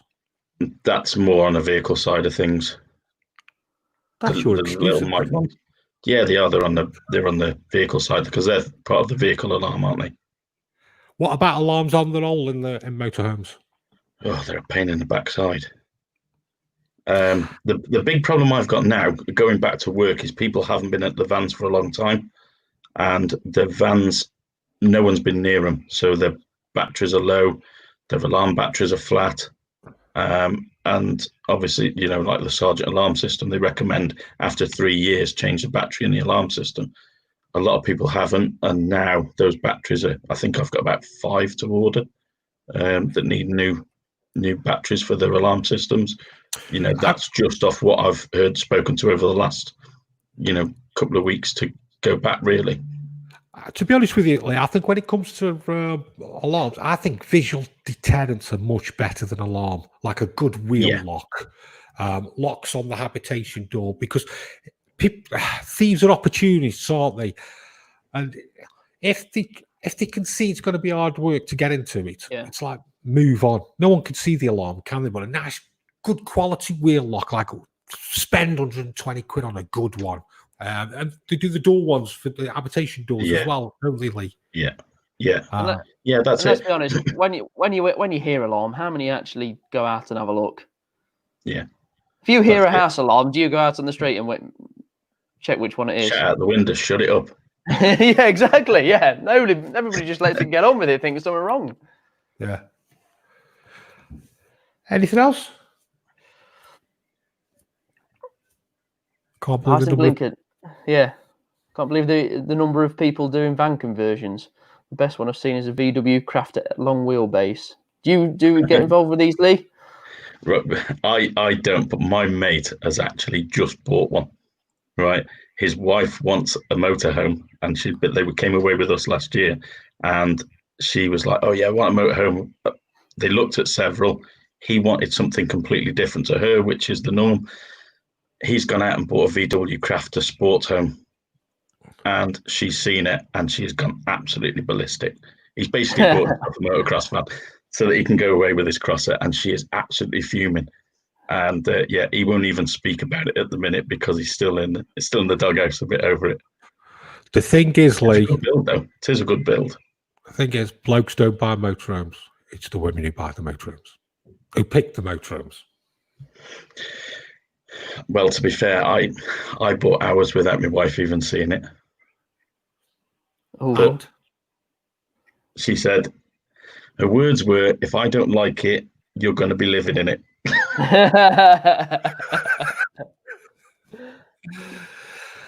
Hi, Lee. I've been taking Hank Jr. out for 20 minutes drive each week. Is that enough movement whilst I'm not using it? That's from Rebecca, who's just been on. Yeah. I mean, it's a good idea. You need 15, 20 minutes to get some charge back in the batteries. 20 to 30 minutes, don't you think? Yeah. You'd need to be doing that really just to get some charge back in, and keep a check on everything really. And on to batteries. Watching German YouTubers, it appears many German motorhomes are changing to lithium leisure batteries. Are they worth the expense? I don't think so. The biggest problem is people don't tend to care for the batteries properly anyway. As a rule, some people do. They put solar panels on and things like that. But a lot of people will park the van up and then don't touch it for weeks and weeks and weeks. If you look after a leisure battery, it can. I mean, the one we had in our caravan it must have been about 8-9 years old, and it never let us down. Touch wood. I'll go to the motorhome tomorrow and it'll be dead. Just get a solar panel, Lee, isn't it, really? Well, we never even had a solar panel on the caravan. It was just a case of, maintenance of the battery, regularly topping it back up, making sure everything was switched off so there's no drain on it. I mean, a good tip is to just take, the negative off if you're going to be leaving it for a long period of time, and just leave the negative off so that nothing's going to drain off it. Obviously, if you've got a tracker on, that's going to cause you a problem, but... Yep. Yeah, definitely drive it. Yeah, Bob Earnshaw, better to take it out for a drive than idling it. Yeah. Okay. Move on. Yep. Right. Well, I'll speak to you in a bit, Lee. All right. Speak to you in a bit. Stay awake. Right. All right. If you want to be on the show, if you want to ask a question or anything else for Lee or for any of us, or like I say, you just want to tell your story, if you're a YouTuber, Instagram, and anything like that, you can get me on Twitter, Caravans and Campers at SY45RP. Follow me, I'll follow you back. And you can also get me on Instagram at the Motorhome Man. And also, you can email the show. Yep, the Motorhome Show at gmail.com. And also, don't forget podcast The Motorhome Show. You'll be able to find us on there. We've obviously got our YouTube channels, the Motorhome channel as well. I've got the Motorhome Man. You've got your own channel as well, haven't you, Shane? I have, yeah, which is just facebook.com/We Buying a Motorcaravan. Right, mate. I'm just getting it in the ear. The satellites are lining up. We're going over to Europe now. So the rocket launch, they're just delaying it, NASA are, so we can speak to these people. Right, I'm just getting confirmation from NASA. Are you ready? Shall we bring them on? I'm ready. See if it works. Works. Hello, can you hear us? Hello. It's Hello. like some satellites are working. Yeah, Eurovision, yeah. Claire and Sam, did you watch the launch? You know what, we didn't actually. We missed it here. But we were discussing it when we were backstage, as you do. And I don't know if you guys saw when they did the original launch and they launched a Tesla car into space with a mannequin in it that was called Starman. Yep. And then they played David Bowie's Starman on a loop while they shot this Tesla round Mars. It sounds made up, but it's true. They slingshotted it off a satellite, and they don't know where it went. They tracked it for a while, and then they lost it. Yeah, it's how they tested it. This car with this man in it playing David Bowie. And that's what you said about the rockets landing on the remote, sort of on the sea things. They did that way back then. Yeah. Go back on YouTube and have a look. It's brilliant. How'd you go about doing something like that? I don't know. You have a lot of money. Yeah. A lot of money. That's it. Next stop everywhere. That's us. Where did you start, mate? That's Betty. Hang on, let me put the big light on. Oh, he's putting big Put light the big on. light on. Ooh, ooh. While he's doing that, they've got a little fan base. They've got a Hang fan on, base put the as big light well. on. VW Adventures. Hello. Okay. Hello, Motorhome Chit Chat. everyone. Hi, everyone. Hello, nice to see you all. Thank you. Oi, oi. Can tell it's life beyond bricks. Yeah, hello, Tash. Nice to see you. Bob. Hi, Bob. We love Bob. How did we start then, mate? Sam, Claire, where did it all start from? you well, want to- yeah, you- Sam does over- most of the talking. I rabbit on a lot, so I'm going to hand over to Claire. Off you go. So we got married in 2018, and we thought, well, you know, most people expect us to get married, settle down, buy a house. Well, we did that. We just bought a house on wheels and decided to go and live in that for a little bit. Yeah, this whole thing of like, you know what? Why follow the tradition? Like we'd come to a point in our life where I was in a job that I wasn't particularly happy with. You were in a job you weren't particularly enthralled with. Yeah. We just got married. We were like, we don't know what we want to do next. Nope. We don't know where we want to live. Sorry. Did you buy your house, or what were you doing? Were you renting, or Oh, no, what? it was rented. The house came with my job, so it made it very, very easy that when I quit my job, the house disappeared. We didn't have to worry about that. Yeah, we were quite lucky in the fact that we didn't have anything to sell. We just handed it back to the owner of the Yeah, estate. and I will say all our belongings are still sat in a storage unit. Yeah, and a bit. So we moved a 3-bed house into a storage unit and then moved into this, and Yeah. actually we don't miss any of that stuff, do we? No. So what was the plan? What was like? Right, let's just. How did you do it? What? Someone hit him with a hammer, it might get it out. Yeah, there you go. He's like an old Talbot. Hit him with hammer. Hit him with hammer.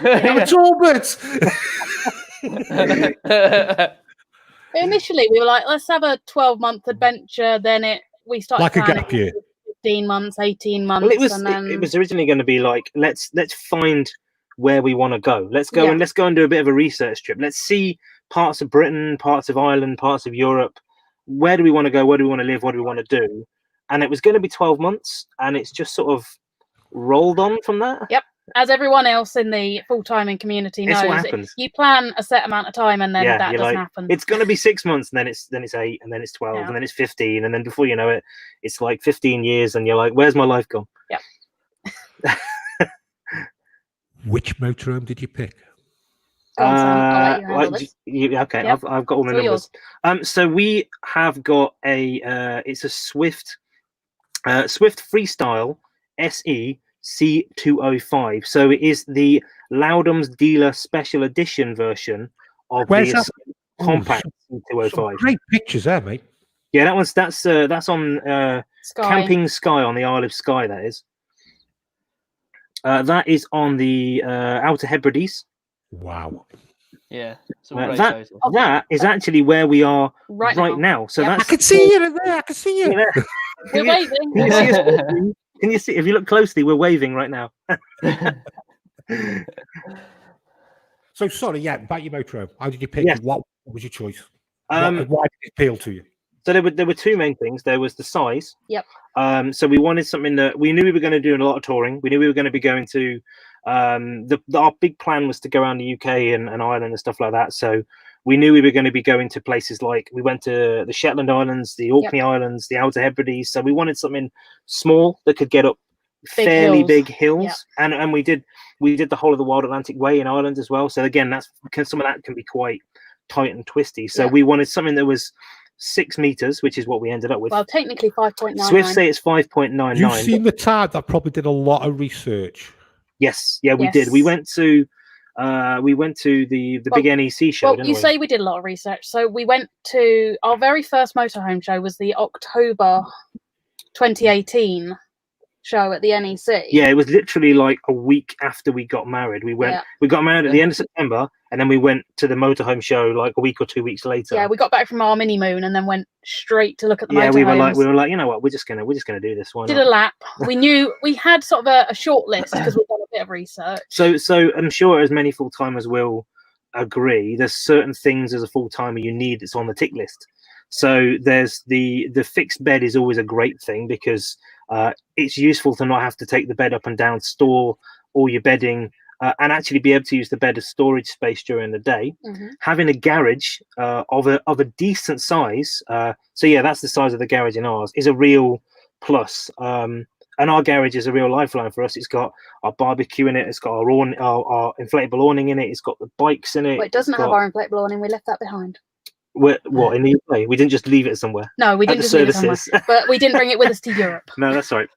But that's a real benefit to having a garage space is that being full timers, you can put so much stuff in there. You know, even if it comes down to clothes and shoes, because we've been traveling for so long, we have stuff that we wear in the summer, stuff that we wear in the winter, and you've got to kind of figure out, like, I've got big coats, but I'm not going to use them in the summer, so you have to have somewhere to put them. Yeah, vacuum bags. Yeah. Great investment. And for us, it was about, we wanted the full kitchen, so we've got the full, with the big fridge and the oven and grill and the 3-burner hob. Yeah, so sink. I had my little tick list, and I'd walk into a motorhome and I'd go, nope, it's only got a 2-burner. I need a 3-burner. I want an oven and a grill. Nope, walk straight back out. Yeah. And cross that off the list. This at the time, the Swift, what is the fact? Well, we've got the fancy version of the Escape Compact C205. It just ticked all of the boxes for us. It was only going to be for the two of us. We didn't want to have extra berths or extra space, and it just ticked all the boxes, didn't it? And that was kind of the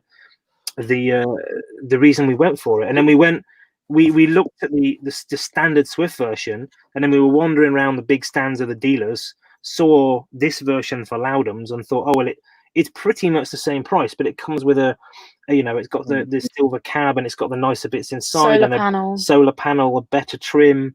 It's just got a few extra bits and pieces that made it slightly nicer, and actually came with the Loudons name attached to it, which was a bit of a reassurance for us.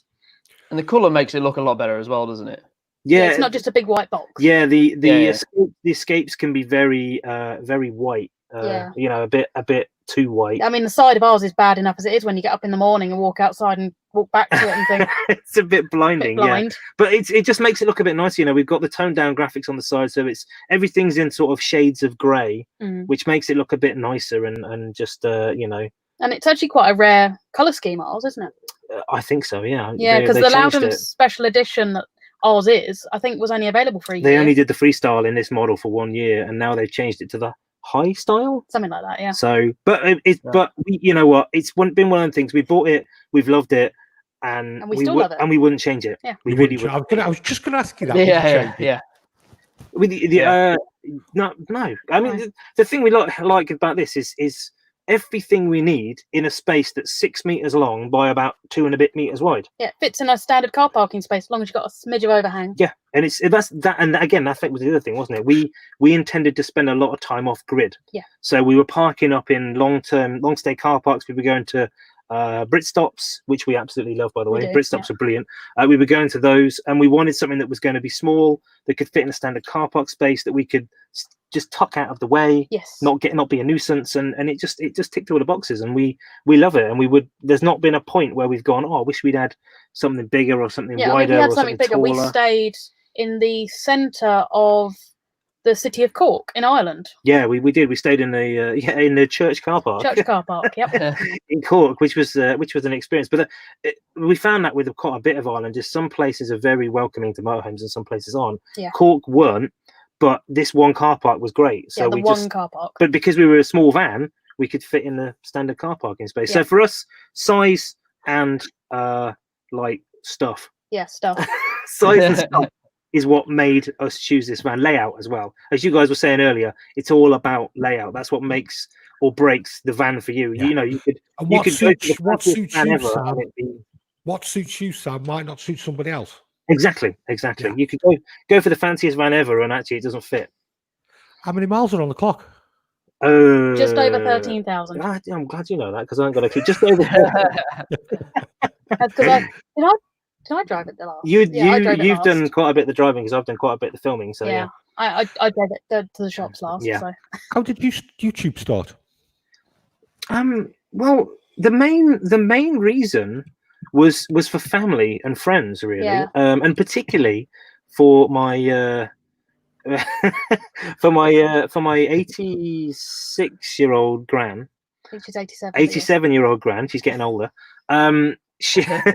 she basically, when we told her what we were going to be doing, going off for a year, having this big adventure, doing all those kind of things, she was like, "Oh, there's something I've always wanted to do. I really wish I could come with you." So we were like, "Well, if we create these little videos, we can kind of send them back to her, and she can watch them and kind of come on the road with us." Yeah, and we chat to her on on WhatsApp. She's a proper technogram. Yeah. She uses WhatsApp and Facebook and all that stuff, and she's 87, which is brilliant. So.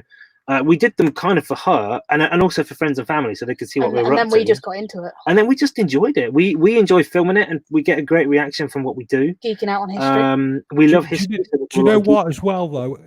At some point, your great-grandchildren will be watching it, and the great-great-grandchildren will be watching it. Yeah, that is something that's slightly scary. I love the fact that we are making this sort of permanent record of it. Like, we haven't got to go back and just get, every so often you get something on Facebook that says, "Oh, 3 years ago you did this, 4 years ago you did this." Well, actually, we've got a video record of. And not only that, but I've done the old school thing as well. I've actually created a scrapbook. Yeah, old school scrapbook, like of all the tickets and because I mean you can buy the modern version now of the Polaroid camera. But I skipped that and I bought the printer. So any photos you take on a camera, a phone, you can print them off on that instant film. And it gives the same effect, and I put those in a scrapbook with receipts, tickets, and write down what we did. Yeah, so we're doing the new technology with the YouTube, and then doing it old school. So when we're like old and grey and sitting in our chairs, we can look at our scrapbook and go, "Oh, wasn't life grand back then?" When we don't know how to use the modern technology. When we newfangled technology, we're like, "Look, we've still got it on paper." Have you seen that film, Up? Yes. Yes. Oh, it broke me out the first 10 minutes. Yeah, it's a tearjerker. It's a proper, It's good though, wasn't it? Yeah. So, where are you then? Well, we're currently about 20 minutes away from Billund. Is probably in Denmark. Just to underline that, in Denmark. In Denmark. And how have you got there? Do you want me to go for this one? No, I can. All right, you can. Yeah. So our big plan was we were going to set off. We had the ferry booked. We got on the ferry on the 13th of March, and we were planning 8 months in Europe, all the way around Europe. Yeah, we didn't really have a defined come back date. We were just like, we'll just go into Europe. We hadn't booked a ferry back. Massive road trip, wasn't it? We got on the ferry and we thought, this is a bit quiet. And we asked really... the staff. We said, "Is this quieter than normal?" Because the coronavirus was known about, but it wasn't a known entity as it wasn't such. A big thing at that point, was it? No, and we said, "Is it because of the virus?" And they said, "No, it's just the time of year. It's quiet and it's a daytime ferry." It was eerie though. This ferry was like empty. There was no one on it. From Harwich to the Hook of Holland, and there was just nobody on it. Mm-hmm. And when we got into Holland, we got into the Netherlands on the evening. Mm-hmm.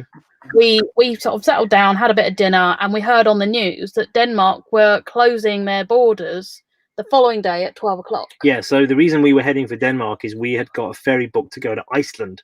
So we were going to take our little motorhome on the ferry from a place called Hertsjels on the very northern tip of Denmark all the way to Iceland. And that was on the 28th of March. And then do a month in Iceland and then come all the way back. So there was the thing that said the borders are closing. Yep.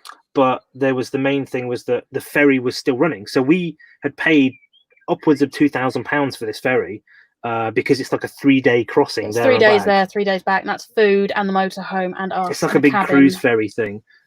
So we were like, well, we need to run to Denmark because otherwise we're going to lose out on this money. And actually we might lose out on the opportunity to go to Iceland. Yeah. And at that point, again, we still had no idea how big this thing was going to become. No. So we ended up driving. We stayed overnight in the Netherlands, and then we drove. Actually, no, we didn't, did we? No, we didn't. We ate our pizza, and then we were packed the van planning up, to stay. and then we drove for 4 hours. About 2 a.m. we ended up in Bremen in Germany. We got to Bremen in Germany, at 2 a.m. Slept for 5 hours. 5 hours, and then got back on the road and crossed the border into Denmark half an hour before the borders closed. Yeah, the borders were going to close at noon. We crossed at 11:30, and all the border police guys were there, like looking at us, like they saw us heading towards them in a British registered van, and they were sort of like, "Where do you think you?" And then we'd already gone at that point. Yeah, the guy stepped forward, looked at our plate, and then just sort of went. Yeah, it was too late by that point. So then we crossed over the border, rolled up to basically an air that we found, and thought, okay, we need to we need to figure this out. We Yeah. need to figure out where on earth they're going to go from and here. we were relatively settled initially because we parked up on this and there were 4 other vans. The German There were vans, the 3, German white vans, 3 yeah. German and A 1 Danish Danish. van. But then the news overnight, that night on the Saturday, was that the Germans were closing their border from Denmark. So So all the Were you Germans worried? cleared off. we were a little bit. It's just, you always get that apprehension of the unknown, don't you? We at that point we were still positive that the ferry to Iceland would run, and you know what? If we got on a ferry to Iceland and ended up stuck in Iceland for a month, actually that'd be pretty cool. Yeah, what's the worst? That's every cloud and all that. But as we kind of ventured a bit further into Denmark and headed further north, the ferry was cancelled, and we were like, okay, what do we do now? Then it started to get a bit real. Yeah, we were a bit like, right, so now we're currently in a foreign country. We don't speak the language. Admittedly, the Danish speak amazing English. Fantastic English. They speak better English than a lot of English people. But it was that, we were like, okay, now we don't have a campsite. We don't know anyone in this country. We are 800 odd miles from home. And if we went back, because obviously the foreign Foreign Commonwealth office has suddenly said, right, if you're British, you've got to come home. But that's advice. As advice. Yeah. But as full-timers, we got nowhere to come back to. All the campsites in the UK were closing. And we were like, well, if we go back, we got nothing. And we contacted the British Embassy in Copenhagen, and they said, if you've got somewhere to stay, somewhere safe, then stay. There's no point putting yourselves at risk. They said you'd be safer to stay here if you've got somewhere permanent to stay than drive all the way back. And that's when I reached out. So Facebook group. I found a Facebook group because obviously there's lots of them out there in different countries where it's groups of British people join together to give support to everyone else. And we wrote a message, had a bit of a shout out, and said, "Can anyone help us?" We just put our story on there and said, "Look, if you guys are in this situation, what would you do?" To British people in Denmark, this big Facebook group, what would you do? And I think we had over 50 replies. Some people saying we've got a spare room, if you come and stay. We've got a campsite, you can come and stay with us. It was fantastic. But we took the offer of a British family that own a farm just outside Billund, which is where Legoland is. So if anyone knows Sam, they'll know that's why we chose it. Yeah, I love Lego, but there you go. And yeah, so we took up that offer, and we just sort of, we took a risk. We didn't know them, they didn't know us. We headed back down here, and now we've been here for 78 days. 78 days. Wow. So it's all on. We're hoping to continue, but it's all on pause, isn't it? Yeah, I mean, I guess if you get, it's not like you can go back home and see everybody and do things as normal. So you might as well be in a place that you want to be. You can still work remotely. Yeah, it's as Sam said, we don't have a home to go back to. This is our home. Yeah, we do.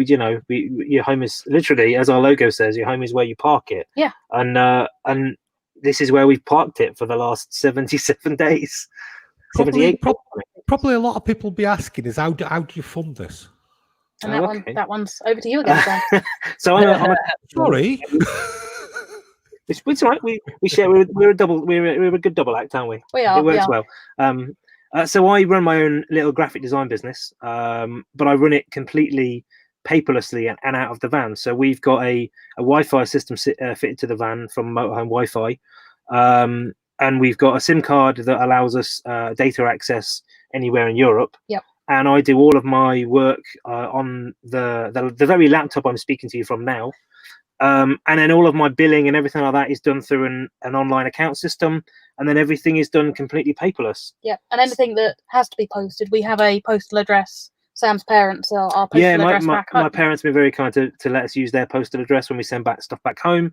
So, I mean, you can run a business, a small British business, as long as it's an online-based business or dealing with clients completely remotely. I mean, I use technology like this, Zoom and Microsoft Teams to talk to my clients, and it just, the system works. You don't have to have traditional bricks and mortar. Yeah.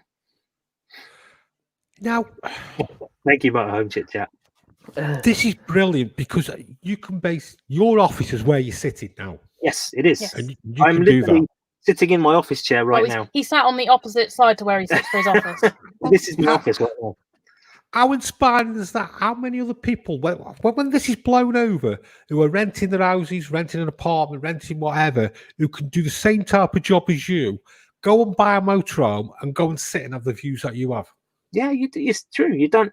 There's this whole kind of stigma that says if you're going to open a business, you've got to have an office and you've got to have a property and it's got to be this and it's got to be that. For certain types of jobs, you just don't need it. You think outside the box. Yeah, and if anything, I'm hoping that one of the positives to take out of the COVID-19, the coronavirus thing, is people realizing that they can live their lives a bit more flexibly. So they can work from home, they can work remotely, they can use technology to run their own businesses from wherever they want their business to be.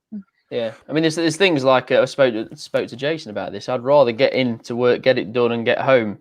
Mm-hmm. And also a bit like there's going to be a lot of companies that have got big, expensive offices in London and so on in the cities, and they're going to sit there and think, "Do I really need to be spending that money on this when everybody can just work from home?" And I mean, I'm the same. I spent 10 years commuting from where we lived near Milton Keynes into London and back. And it nearly killed me. I was like, I would never do that again. I've discovered a way of life that you're a lot healthier now. You don't have to commute. A lot healthier and a lot happier. And I've discovered a way of life that is genuinely, making me happy and is life affirming. So why would I? That's it, though. You could literally go all around Europe, carry on doing your job. Oh, I like it here. I'll stop here a few days. Move on. Yeah, that's the beauty of it. It just now. I did watch. It's not your last video you did. It was the part 1. Yeah. Yep. That you did. Your videos are so good, No, seriously. As a compliment, thank you. No, seriously, they really, really are good. I was telling Shane about them today. I said that they're really well edited. They're brilliant, honestly. And if nobody's seen them, next stop everywhere, watch the videos. They really, no, seriously, they're really good videos. But one thing from what I got from your video was how good are the pitches and the card system are in Denmark. Oh, it's good, isn't it? It's amazing. Yeah. Wow.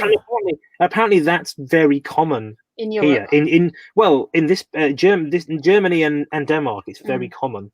Never saw it. You don't need cash. You just load it up, and then everything goes on the card. It's brilliant. Yeah, although you got to get used to the currency because it was like, oh, that's not expensive, and then you go, oh yeah, it is. Yeah, yeah, it's an amazing system. I mean, it's amazing in one way that it's so easy, but in another way you pay for stuff without even knowing it. That's the problem, isn't it? Can you just explain it to everybody? Oh yeah. Sure. So if you haven't seen, it's on the first part of our Denmark pandemic adventure on YouTube. Brilliant. Check it out. Nice little plug there. So basically, it is one where you arrive at the camp. So this wasn't really a campsite; it was more like a fancy air. Yeah. You arrive at the campsite. You go to a machine. There's no person to check you in. You go to a machine. And the best thing is, the machine is in multiple languages, so people who don't speak foreign languages don't have to panic. People like us Brits who are like, I'm scared by foreign languages. I don't know what it means. You don't have to shout at the machine. It's fine. You can just push the Union flag button. Just push the Union flag and all will be well. Yeah. You go to this machine, put your card in, say how many nights you want to stay for, and then it will preload your card with some money and a bit of a security deposit.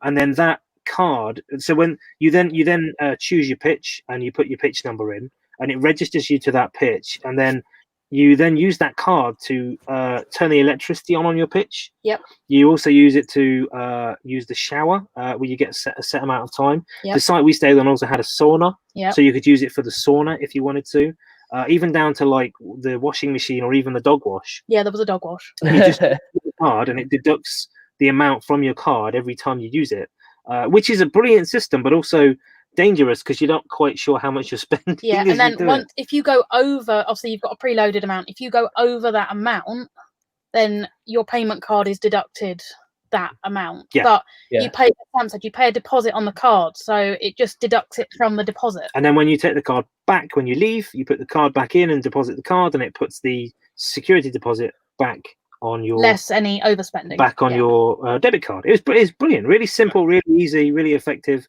I like the little tag on the pitch that you could turn to say it's been in used.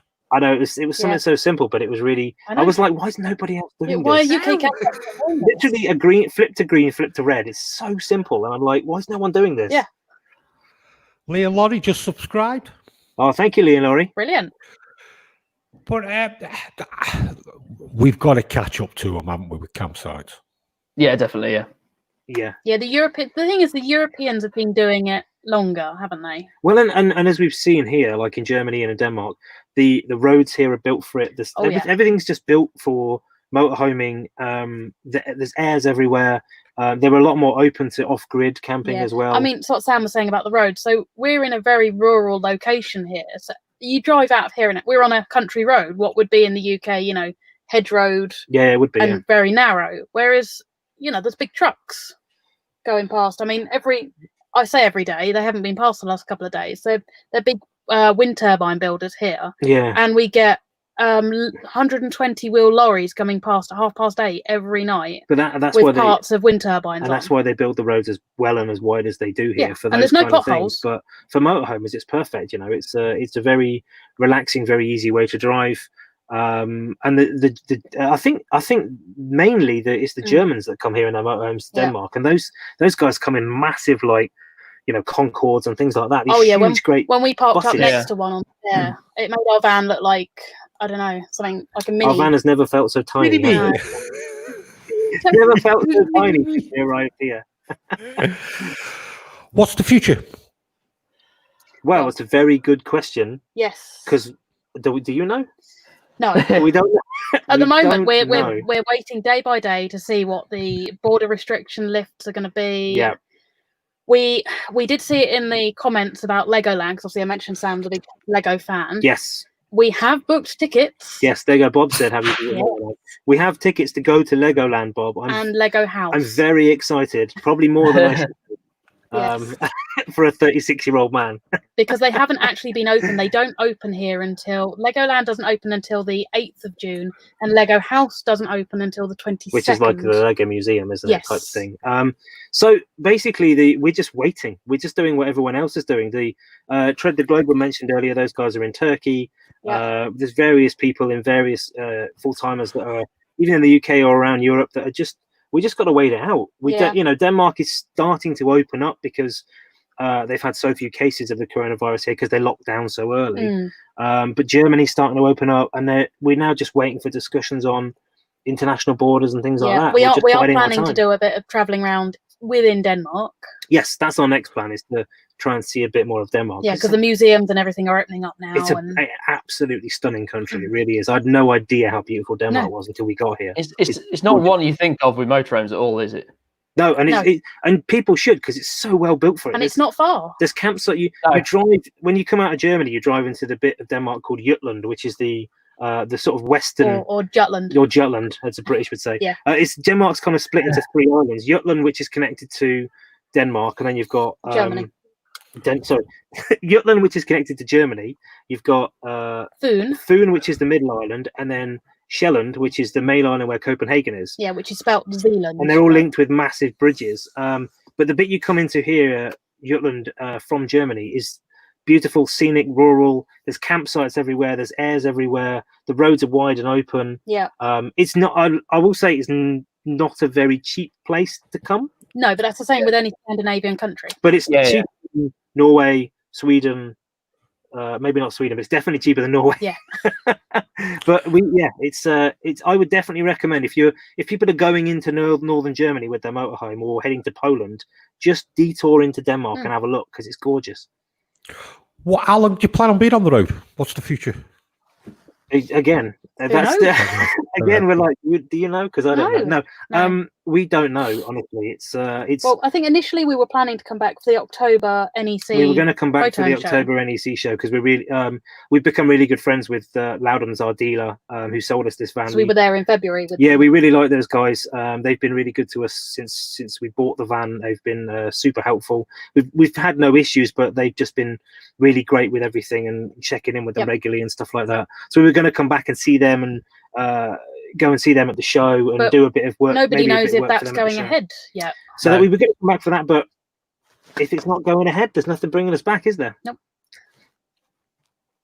And going back to Iceland, because obviously we'd planned to get the ferry to Iceland and then that was cancelled. Mm-hmm. We are moving that to next year. Yeah, we got the money back, so hopefully we can do that next year. Yes. That's the plan anyway. I haven't asked you, what's your motorhome called? Could have a name. It's always an interesting one, isn't it? Yeah, Sam? this it will raise a few eyebrows, but Yeah. also make a few people confused, but also raise a few eyebrows. Yeah, won't so it? obviously during lockdown, everyone's got into watching Netflix, and I'm sure it's come up on a few people's suggestions. But RuPaul's Drag Race. Yes, RuPaul's Drag It's Race. not to do with cars; it's to do with drag queens. Drag queens, yeah. Yes. Mhm. I got into watching that well before lockdown. I mean, I got into watching that a couple of years ago. I think. loved it. Got Sam into it. I love it too. Yep. And I believe it was, I think Tash from Life Beyond Bricks corrected me. It was season 10 and season 11. There was a contestant called Miss Vanjie. Yeah. So we thought Vanjie works for a van. Yeah. So we named our van Miss Vanjie. So our van is affectionately, essentially named after a drag queen. A drag queen, yeah. So I'm not sure many people would name their van after a drag queen, but that's us. Why not? It's A bit different. it's great fun, and she's great. Rolls up those hills and everything, doesn't she? Oh, yeah. Can't say much more to that, can you, Shane, to be honest? No. Do you ever see yourself getting a campsite or doing anything like that? Oh, I think that would be That would be the dream. the dream. The big dream is Once we figure out where we want to actually settle, Yeah. as such. so the big dream is essentially we know there's a massive gap for what campsites offer currently in the UK and what people actually want, and particularly what full-time van lifers want. Yes. So we want to try and create something that fills that gap, so people can come and have a holiday and go on the campsite and do the usual stuff, but we want to try and offer something that's a bit more tailored to younger people. There you go, Miss Vanjie. Tailored to younger people, but also After I tailored spoke to you about this in the week, it got me thinking. It got me quite excited, actually, Yeah. because, like you said, there's a gap in the market for the younger people, and There you is. could actually, how this, and also full-time vans as well. You could have a business park, but it's a campsite. Yeah. Now, you could have, like a what do you call it, your coffee room or whatever. Yeah, I was gonna say a bit like Starbucks, where you got connections and you got good Wi-Fi and everything like that. In night time, you have your entertainment on at night, and then in the day, you turn it into a business hub. Yeah. And then we were very inspired by the campsite we saw here in Denmark, because we could use that card-based system to create something that's a bit more, using modern technology that's a bit more open to younger people and full-timers. Yeah, and I've also... The networking you could get involved into as well, though, couldn't you? Because you could have certain industries for that weekend and things. And it got me really excited about it because, like you say, the campsites, I've got a lot of catching up with younger ones. And what you were doing, I think a lot more people... I think anybody who's watching this, your age, I was that age, I'd be going, I'm having a piece of that. I'm going for that. Yeah. And seriously, but it could be a business hub, a business park, a leisure park. It'd be brilliant. Yeah. Brilliant. And that's the thing. One of our ideas is that kind of thing, but there's many options. I mean, one of the things that we've been going around, This is the other thing, yeah. we've looked at also we stayed at many campsites, and I mean, Sam and I are both able-bodied. We don't have any necessarily special needs, Physical needs or anything like that. But most campsites, they don't have places. There's nowhere for people in wheelchairs or have got children. That say a family's got an autistic child, a severely autistic child, you can't take them to a standard campsite. That's the other gap in the market is, for children and safe haven children and campsite. for young adults that have physical or behavioural difficulties. Being outside and being in the great outdoors is really good for that sort of thing. It's very therapeutic. But not a lot of campsites cater for that sort of sort of client. And a lot of people will have them in public spaces, but changing places, toilets, stuff like that, where there's I've never seen a campsite with one of those. Yeah, where adults can actually be changed and things like that. Yeah. We think that's another area that we could potentially look into. That is a huge gap in the market. A lot of families that have children or young adults with those kind of things would love to be able to take them away more often in motorhomes or caravans, and at the moment they don't necessarily have that option. I also think that's a little bit of a gap in the market with the motorhomes as well, because to get a disabled conversion motorhome, it's God, you just don't.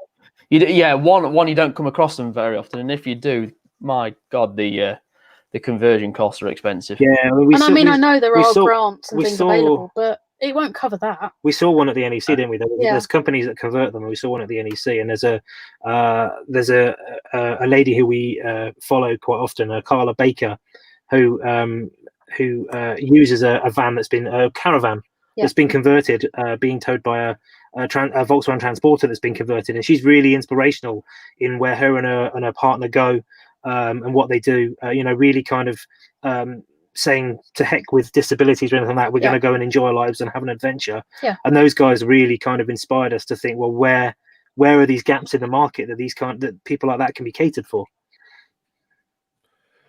Something to think about there, isn't there? There you go. Yeah, there's a lot more we can do over here. Yeah. Yeah, we're full of ideas. Who knows if we can actually achieve? Lots of ideas, not a lot of anything else. Do you know what? You two have had a blast. Well, thank you. Yeah, we've we've had loved a blast it with too. It's been great to be on. Thank you very much. Yeah. It's Will you keep, we're an hour ahead of you. will you keep in touch with us so we can follow your journey? Oh, Yeah, definitely, of course. definitely. I mean, we're on YouTube. We're updating YouTube all the time, really, with where we go. But yeah, we'll definitely keep in touch with you guys, and we want to come on now and again and share where we've been up to and all that kind of stuff. With our motorhome Wi-Fi, we are good whenever. And we watch every Sunday anyway. We We're do. regulars, so it's all good. Oh, that's brilliant. That's brilliant. But anybody who haven't seen the videos, watch them. I've got to watch the second one. Like I say, I've watched the first one, then I'm going to watch the second one. But Right, brilliant. And then go back and watch some We've of our got a hell of a back catalogue. some of our stuff from we did 7 months around the UK and Ireland last year. So there's a massive back catalogue of stuff that we've done. Oh, well, your editing's great. Brilliant. Thank you. Well, yeah, Brilliant. appreciate that. Thank you very much. Brilliant. Shane, anything? No, brilliant. Like I said, I'm just interested to see how it goes from now going forward and where you end up and when you can go to Legoland. Yeah, we're interested to find out as well, aren't we? Yes. All right, guys. Cheers. Thank you very much. No Cheers. problems. Take care. See you soon. Bye. Bye-bye. Bye. Brilliant, Shane, eh? Yes, let's just get Leon for the last few minutes just to... I bet you like Lego, don't you? I love Lego. You can see it behind me. It's everywhere. Lego Star Wars, it's everywhere. It's in our bedroom. We've actually got a big bookshelf on the side of the bed that's full of Millennium Falcon, X-Wing fighters, loads of stuff. It's like jigsaws, aren't they? Once you start, you can't stop, can you? Yeah. My brother-in-law's just had the Lego Death Star, and I'm really jealous because I want it. You like Star Wars as well, don't you? I love it, yeah. Did any questions come up about motorhomes? Yeah, we had a question from Danny Stroud. Oh, you've got it there. Yeah, I only have a single leisure battery locker, but might consider adding an additional battery. Is it okay to put it under the seating within the van? Would it need to be in a box? Difficult. My advice always, if you fit in a second battery, it should always be in a sealed unit. You do find my motorhome itself came and the leisure battery is underneath the seat. You can put them under the seat. They do need to be vented through the floor, with your breather pipe. The You can buy important the thing boxes is, for them, Lee, though, can't you? yeah. My advice really would be to find somewhere to put it where you can put it in a sealed box. You don't want it too far away from your battery locker anyway, because of running cables and everything. Make sure it's wired up in parallel. But most importantly, you need to have a battery of around the same ampage, and really the same age. You don't want to be putting an old battery that could be getting tired and then buy a brand new, 105 amp hour battery or whatever, because one dies. It's best having two new ones of the same size and age. And like I said, wire it in parallel. That's the most important thing. Yeah, the amount of vans you see, don't they, where they've not been wired in right. Oh, yeah. Anything else, Shane? Nope. I think we're all good to go at that. Right. I've had a blast tonight. Yeah, it's gone quick again. Hasn't it? We've gone international. We've got Lee. That was. I tell you what, that was quite interesting. That about them, that those guys were just saying about the sites. Yeah. Once it though, mate. Yeah. Yeah. You think now, I'd be inspired if I was somebody who I was renting and I worked doing computers, graphic design or something like that. What a great life to live, mate. Well, we said when we were talking the other day, we said ourselves, this lockdown, you said it before, people are going to think, do I really need an office anymore? I can work from home, and like you say, you've got these guys working from a motorhome. I've been to sites where people have actually been staying on a site with a motorhome and working from it, and it's.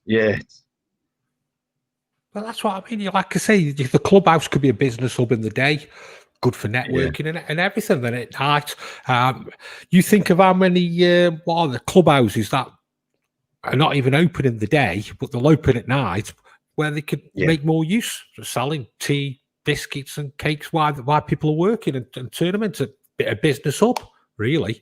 I've always thought, I've always thought, I remember when we first started caravanning, and my wife was always saying that, I'd love it if we had a site and all this, that, and the other. I wonder if your feelings on what you do going away yourself would change if running a site. Do you know what I mean? Does the appeal of what going and doing what you're doing suddenly disappear when you're actually doing it day after day? I mean, people say to me, isn't going away in a motorhome or caravan like a busman's holiday for you? Well, no, not really, because I'm not, away working on my motorhome. I'm away having a break. I think, to be honest with you, mate, with Claire and Sam, I think what they want to do, and I think I'm right anyway, is to do the touring, going around Europe. And I think when they're then all ready then to settle down, is to do something like this, to have a campsite and do that once they've got it out of the system, basically. I am getting a thumbs up in the below, so I was right. So they want to, however many years, and then when they say, right, we've had enough now, let's get yourself a plot of land and do something like that. I can still do my work and then just see how it goes that way, really. Might be something I'll think of when I'm too old to climb under caravans and stuff like that. Well, you better think quick then, hadn't you? Yeah. I'm still not as old as you, Jade. I know I'll put an awning on them. I'm going to pick it here. I'm not biting. I'm above all that. Right. No, you're not. No, he's not. He's going to get some abuse. It was just how he kept blaming me, though, Shane.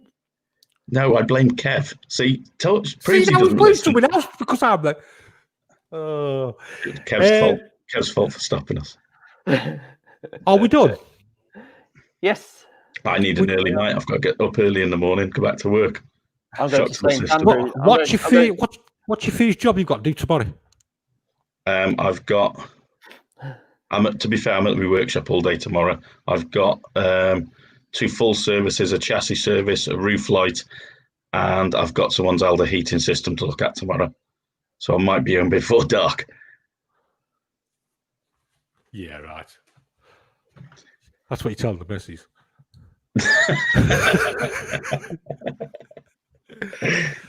Okay, next Sunday, 7:00, we're doing a catch up with Caravans, with the Caravan place mark, see how his first week's gone, see what the response is like. We did a catch up with Aaron from Campervans, and we've got Wandering Bird on. I'm 99% sure we've got Wandering Bird on. I've got to speak to her in the week. And then I think the following week, we're going to try and get somebody from America on, aren't we? An RV specialist over there and get a different perspective. Yeah. Yep. So fingers crossed we can pull that one off. But other than that, I've enjoyed myself tonight. Really have. It has been good. Yeah. It has been good. Some new stories, some good stories. Yeah. Well, thanks everyone. We'll see you all next week. Yep. See you all soon. Bye-bye. Bye-bye.